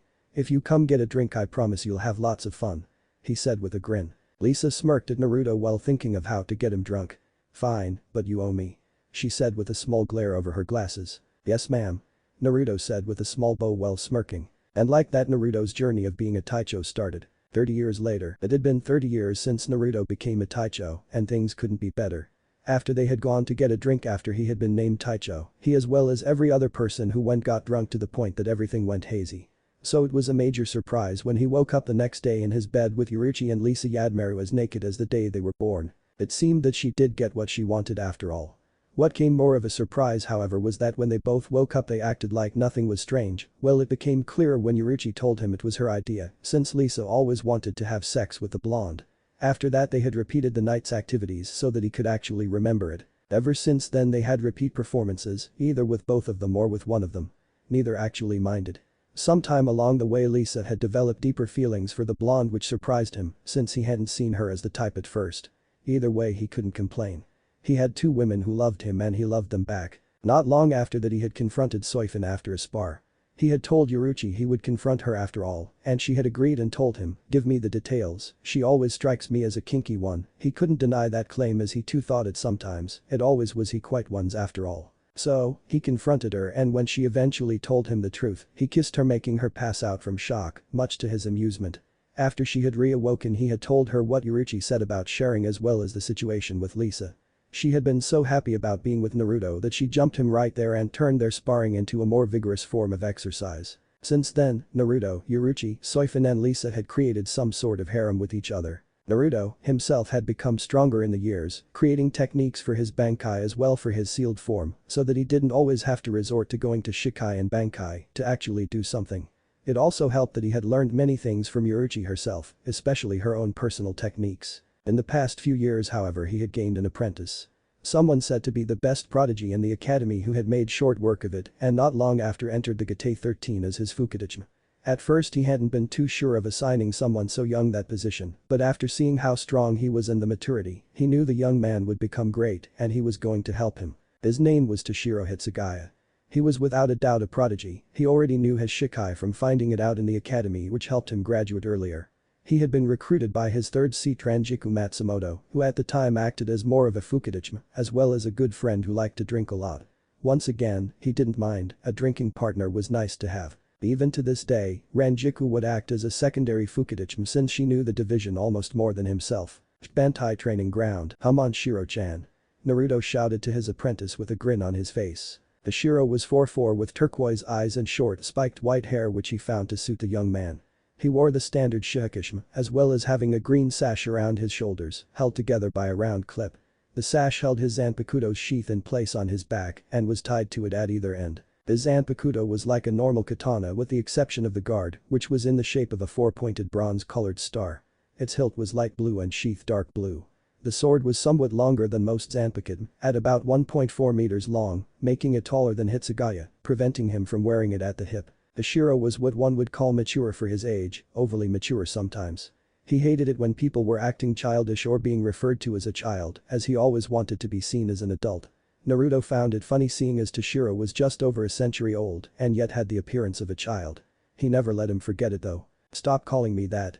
Toshiro growled at his sensei with a tick mark above his head. "You know you need to lighten up some more," Naruto said as he knocked a kidum spell to the side with his hand. "Maybe you should hang out with Ranjiku-chan," he advised, making Toshiro grit his teeth. "As if I'd hang out with her.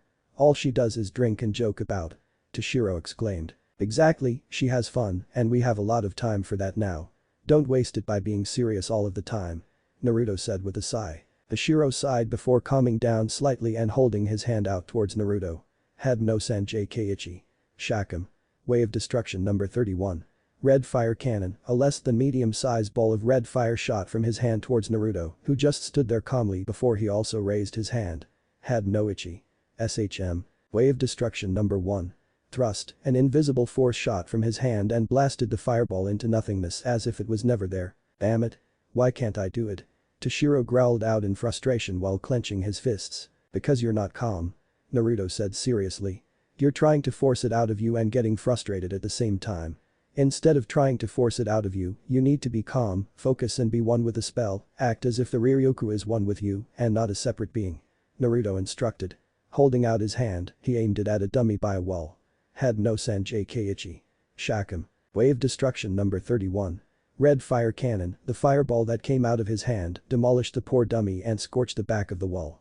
Control how much Ryukyu you use, make it so it's the right amount, not too much and not too less. He said and stepped forward. Ishiro sighed and did as his sensei instructed, closing his eyes he lifted his hand up and felt all of his muscles and bones relax. Had no Sanjay Keiichi. Shakum. Wave destruction number 31. Red fire cannon, opening his eyes, he witnessed the results which were another demolished dummy and also a gaping hole in the wall behind it. Naruto grinned as he stepped beside his student. Not bad, someday you'll be able to surpass me. He said ruffling his hair. Toshiro despite himself couldn't help but smile slightly at the praise. Now let's carry on. 2 hours later, both sensei and apprentice were lying down on the soft grass looking up at the sky as the clouds passed them by. They had just finished their training and were simply relaxing in the sun enjoying the peaceful air. Naruto-sensei Toshiro said getting his attention. Why do we fight hollows? Naruto blinked at the question before chuckling. What did the academy tell you? That hollows were souls that experienced pain after they had died until the point they became hollows and then hunted normal souls to satisfy their own hunger and that we kill them to protect the human world. Toshiro said as he turned his head to look at his sensei. I suppose in a way that's right but also wrong. Hollows are just like any creature, they get hungry, they hunt and they feed. We're no different, neither are humans. Humans will kill animals, innocent animals because they want food, it's a natural thing for all animals to hunt for food. In my time as a Shinigami I've met hollows who don't like to fight, either because they are afraid or because they simply don't like to fight. But other hollows, they have no choice but to fight, to feed and live. I suppose the reason we fight and kill hollows is because we mean to protect the human souls, although I know some Shinigami try not to think about whether or not it's the right thing to do because it can get you killed. He explained to his student. Did you know some hollows see us as the evil people? Because we kill their kind simply because they get hungry? They do? Toshiro asked in shock. Yup. It would be like killing a farmer simply because he kills animals to eat. There are too many rights and wrongs in the world that in a way they don't make sense anymore. Why do you kill hollows? Toshiro asked with a curious glance. Naruto blinked at the question before sighing. Because, despite the fact that some aren't evil there are those that are and they enjoy killing humans and eating souls. I do it to protect the ones I love. Naruto told him. Just remember, they're no different from us and humans, just a different race of beings. Naruto further explained. I can relate after all. Toshiro thought it over in his head before giving a nod. Thank you, Naruto-sensei. He said sincerely. No problem kid. I'm not a kid. At night, Rukongai Forest, screams of men and women were heard as they grabbed their throats, as if they were being choked by some invisible force. Suddenly a white substance was forced out of their mouths, nose and even ears, until there was nothing left of the body itself leaving their clothes to drop to the floor. 3 figures viewed the proceedings with interest. I see. An ordinary soul can't contain the prototype, one of the figures said. What should we do? Another asked with a slick tone. Should we put a halt to the experiment? The last asked with a deep voice. No. The first said. Let's continue a little longer. The next morning, Tsurete. Oh, morning Hirako. Kisu greeted Shinji as he walked with Hiyori and Mayuri, his third seat who seemed too creepy for anyone likes. I keep telling you to call me Shinji. Shinji complained with a frown. You're such a pain. He sighed before turning to Mayuri who just seemed depressed. Good morning Mayuri. And I've told you to be formal and call me Kuretsuchi. You're so disagreeable, what a pain. Shinji muttered. He then turned to Kisuke with a serious face. Oh, did you hear? Hear what? Kisuke asked with a tilt of his head. Before Shinji could answer he was kicked in the back by Hiyori, who had a pissed off look. Ouch. What was that for Hiyori? Shinji exclaimed as he sat himself up from the ground. You didn't say hi to me. She complained with a frown. Why should I say hi to you? Cause it's polite. You can't just say hi to everyone else and not. I don't care. I'm a Taicho and you're a Fukudachi. You can't tell me what to do. Shinji shouted childishly. The next few minutes were of Shinji shouting out in pain as he was beaten to the ground. So Urahara Taicho Aizen said, who had been with Shinji from the start. Have you heard? Heard what?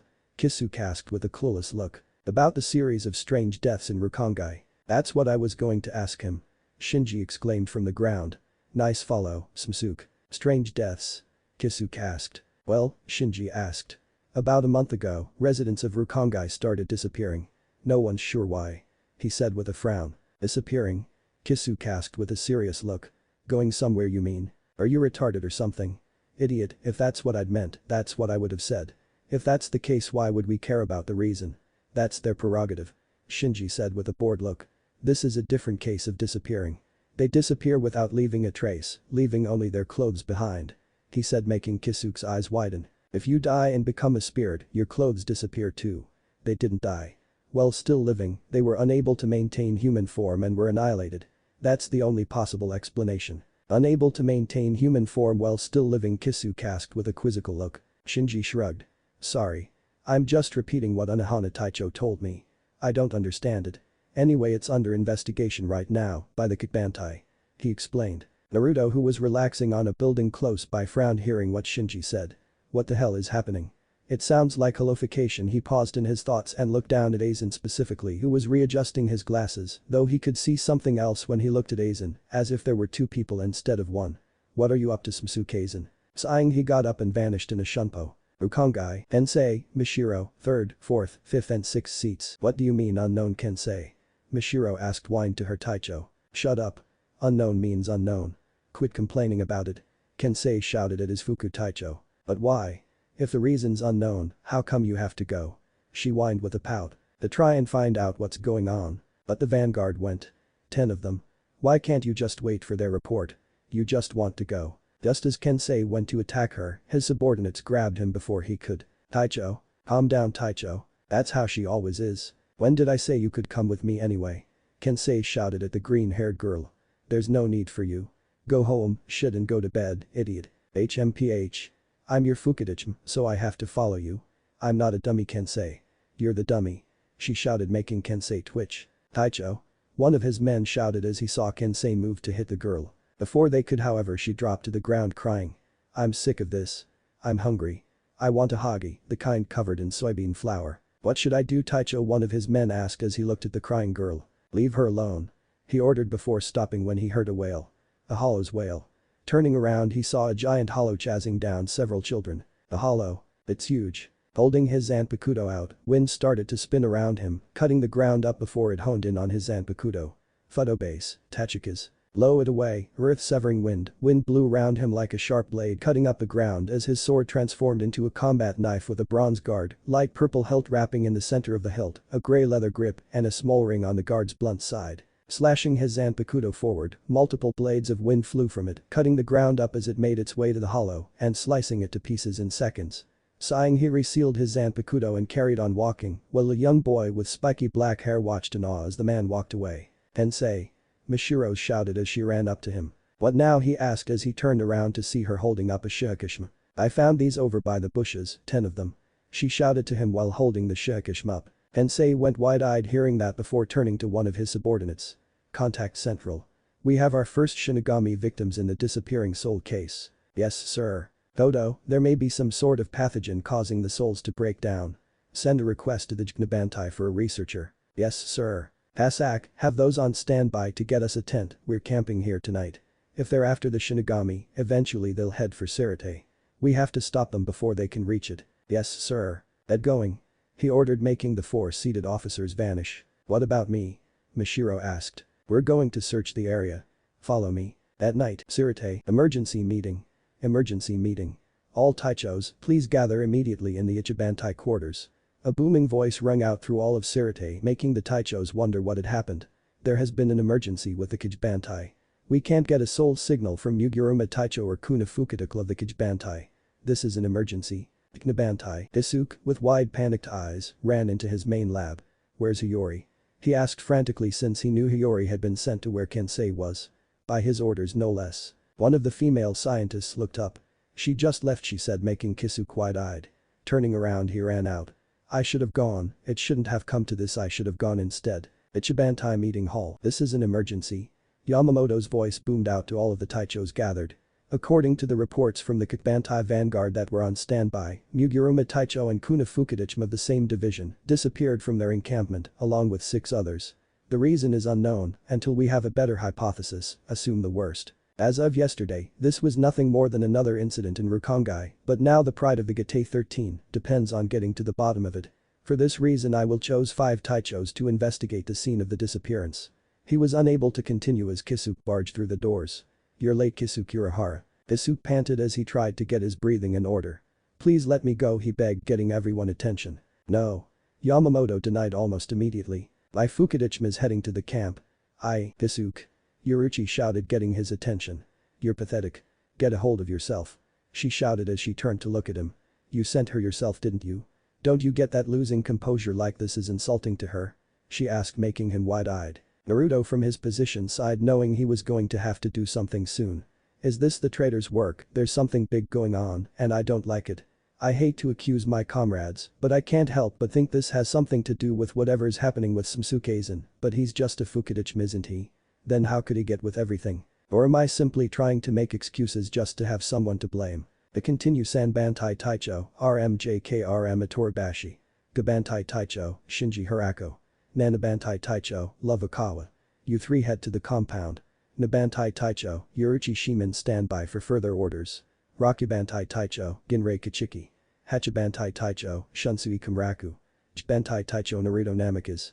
Kichibantai Taicho, Zaraki Kenpachi and Sanbantai Taicho, Chishurmyuki take, guard Sirate. Just as everyone was about to follow his orders, Naruto stepped forward. Sorry, but I'm going as well. He said with a serious face to let them know he wasn't joking. Yamamoto looked at the blonde with narrowed eyes. You will follow my orders.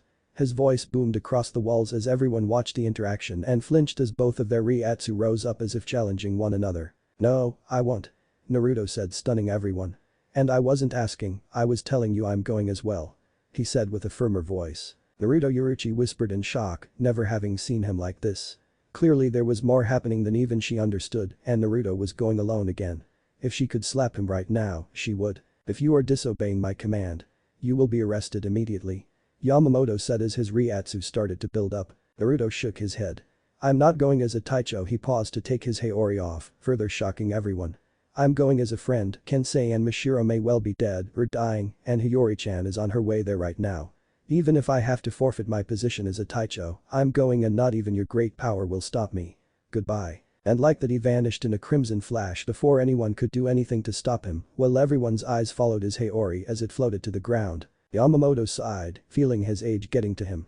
Yinbantai Taicho, Retsu Anahana, prepare the relief station for casualties. Wait a minute, sir, Retsu said. Wouldn't it be better for me to tend to the wounded there? I can't send healers out without knowing what the situation is like. I'll send others instead. Just then there was a knock on the large doors. Come in. Tesai Tsukabishi Hachijanashimda. Chishurm commented as two people walked through the doorway. I haven't seen you two out and about in a long time. Tesai wore the standard Shinigami robes with an ornate dark blue robe with a large upturned collar and the symbol of the Kiden Corps on it. He also carried a shakijim. His hairstyle was corn-rolled but was styled into little horns, while he had a mustache that was longer than normal. Hachijin wore a long purple mantle over standard Shinigami robes, and his hair was styled into two small horns with black tips, and he had the emblem of the Kiden Corps in the center. It's an honor, good to see you. Shunsui said with the tip of his straw hat. I assume you two heard the news. I want you two to head to the camp. Yamamoto ordered. As you wish. Hachijin said with a nod. Yes, sir. Tesai said. Before they could go, however, Shunsui spoke up. Yamaji, excuse me, but don't you think it's a bad idea to send both out when we don't know what's happening? Then what do you suggest? Yamamoto asked. Send my Fukidichim instead. Are you going to call her now? Chishurm asked in shock. Shunsui grinned and gave a nod. Yep, hey Lisa-chan. He shouted to one of the windows where Lisa Yadmaru popped up at. What? She asked, making the Taicho's sweat drop. There. Shunsui said with a smug grin before looking at the woman. I told you not to eavesdrop on Taicho meetings. What do you want me to do? It's human nature to be curious about secrets. She complained. Speaking about secrets, what the hell was with Naruto before? Did you hear? Shunsui asked. Yes. Will you do it? Of course. Then get to it. Shunsui said while getting a nod as the woman vanished. Have it your way, Yamamoto said with a sigh. We don't see this sort of situation often. Shunsui while glancing at Tesai. I just want my Fukidichim to get a bit of experience, have some sympathy. She may not look it, but she's strong. So can I trust you to step aside, Kiden Taicho? He asked. I don't mind, I'll accept your offer and take a break. Tesai said as he left the room. Yamamoto slammed his cane on the ground. RMJKRM Atoribashi, Shinji Hirako, Lovakawa, Hachijin Lisa Yadmaru and Naruto Namakas. You six will form a special squad to investigate the soul disappearances. He ordered. Naruto, what the hell are you doing? Yoruichi thought to herself in worry. As Shunsui walked to the doors, he stopped by Kisuke and placed his hand on his shoulder. Don't worry about Hiyori, she's strong, not as strong as my Lisa, but don't worry.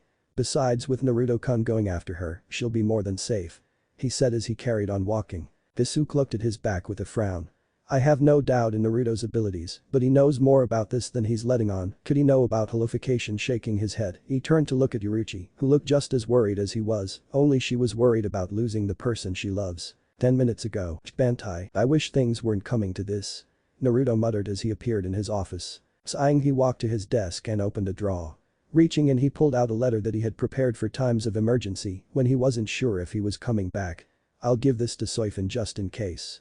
Walking from his desk, he walked over to a wall, pulled away a photo of the division, bit his thumb to make it bleed, and wiped it across the wall, where a glowing seal appeared. The wall lit up until it died down, revealing a safe. Opening the safe, he reached in to pull out multiple scrolls of jutsu, kidman fighting styles he created. He couldn't let these fall into the wrong hands. I know for a fact I won't be coming back here, and not if I have to reveal my hollow abilities. Vanishing in a shunpo, he quickly made his way to Soifon's quarters. The Bantai. Soifon's quarters. Appearing just outside a moment later, he slid the door open and walked in. Looking around, he found Soifon lying in her bed sleeping peacefully. Walking up to the bed, he leant down to stroke her hair. I'm sorry, Soifon-chan, but I doubt I'll see you again for a long time. He said as she unconsciously pushed her head into his hand. I love you. He said before kissing her lightly on the lips, and despite being asleep she seemed to reciprocate before he broke it off. Naruto, he heard her mumble as she rolled over in her sleep with a smile on her face. Walking over to her desk, he placed a scroll on it with a message to her. He didn't want to leave her abruptly without any notice, he knew the feeling of being abandoned, and he couldn't do that to the girl. But seeing the situation, the least he could do is say goodbye. As soon as he placed it down, he quickly vanished, which caused the backdraft to roll the scroll open. Dear Soifon, when you read this, I'll most likely not be in Soul Society any longer. I can't go into the details because it's too dangerous right now. But I want you to be careful from now on. Not everything is as it seems within the Soul Society. There are things about me that I've been keeping a secret from everyone because I knew that if anyone knew I would be banished or worse, executed. I know you may feel abandoned by my leaving, and for that I am sorry, but I couldn't take you with me. You have a far greater destiny in the Gate 13, and I know you'll make me proud as well as Yoruichi. Grow strong and live your life, hopefully one day we may see each other again, but after tonight I don't know what will happen. Don't dwell on the what ifs in the future, just simply live, grow stronger, and for my sakes, be happy. Love, Naruto Namikaze, Bantai Taicho. However, what he didn't expect was for Yoruichi to find the message first. 6th District Forest of Western Fugai. Hiyori was running as fast as she could through the forest, in hopes of getting to the camp as soon as she could. She had no idea about anything that had happened there, other than the fact they needed a researcher. Just as she was about to get into an opening, a massive fist came down upon her. Her eyes widened in fear as it was close to killing her until she was suddenly lifted off of the ground, and a rush of wind later she had been moved elsewhere. Blinking to get a better bearing of where she was, she looked around before realizing she was being held by muscular arms. Looking up, she came face to face with Naruto Namikaze, who was looking ahead. Namikaze Taicho. She said in confusion. Naruto was the only Taicho she actually called Taicho. Why she did it, no one knew but her. What are you doing here? She asked in confusion. Naruto glanced down at the girl in his arms before looking back up. Kensei, he's turned. He said, confusing the girl until she looked up to see a monster sight. Tensei Mugiuruma was hunched over with armored hands and skeletal feet, with a number of thick cylindrical protrusions on his back and forearms. A mask was on his face that resembled a flat hockey face guard with 6 slit eye holes arranged in 2 columns. It had 3 extensions on either side which covered the sides and back of his head. Just then, Shinji, Lisa, Love and Rose appeared to see Naruto, and what they could only guess was Kensei glaring at each other. Naruto, what's going on? Shinji asked in confusion. Naruto looked over at them before he used Shunpo to appear in front of them, handing Hiyori to Shinji. He said. We don't have a lot of time. Kensei is becoming like a hollow, I don't know how, but he's going under something called holification, a Shinigami gaining the abilities of a hollow. However, he seemed to be forced into it, and his body is rejecting it. He said with a sigh as Kensei howled into the sky. How can we reverse it? Lisa asked with wide eyes. Reversing it is impossible. Naruto said with a sad sigh as he lifted his hand to his face. However, we can beat it out of him by knocking him unconscious. How do we do that? And how do you know so much? Rose asked with a raised eyebrow. Naruto sighed once more. Because I've already gone through what he is when I was back in my realm. I don't know what I am, but I have hollow powers. I kept it a secret because I knew I would be exiled or killed. But now I have to do whatever I can to stop someone going through what I have. And just like that he swiped his hand over his face which summoned a mask, as well as a hell of a lot of hollow Ryatsu. The mask looked like a menacing skull that had 4 thick black stripes that appeared to emerge outwards from the narrowed eye holes of his mask and either disappeared into both sides of the lower jaw or traveled past the very top of the mask itself. Naruto's sclera turned completely black and his eyes as a liquid topaz. "Stay back," Naruto said in a voice that seemed like it was static imbued. Lisa whispered in shock at seeing Naruto's mask, but glad he had control. "I'm sorry you had to see me like this, but Kensei would kill us if I didn't. Are you sure you can take him?" Love asked with a raised brow, willing to trust the blonde as he was now. Naruto chuckled. "I don't have much of a choice, do I?" Looking ahead he was able to see as Kensei appeared in front of him with a punch. Lifting his hand, he caught the punch, but was unprepared for the shockwave it caused as the ground behind them broke up, as well as under them. "You're a tough bastard, even before the mask," Naruto growled out. Using his own enhanced strength he kicked Kensei in the stomach. "Handu. Kick," he said as Kensei was sent flying across the ground. Running forward he jumped up above Kensei and spun around extremely fast before bringing his leg down hard. "Chikura." Sparrow net, as his foot made contact with Kensei, the entire area exploded as rocks were sent flying from the point of impact. Naruto backflipped out of the smoke to view the damage done. "Damn," Shinji said with wide eyes at what just a kick could do. "That training with Yuruchi sure paid off, huh?" Lisa said with awe. "Guys, be careful, I don't see Mashiro anywhere," Naruto warned them, making them more alert. However, Naruto was unable to do anything else as he was struck in the face and blown through multiple trees and ending in a loud explosion.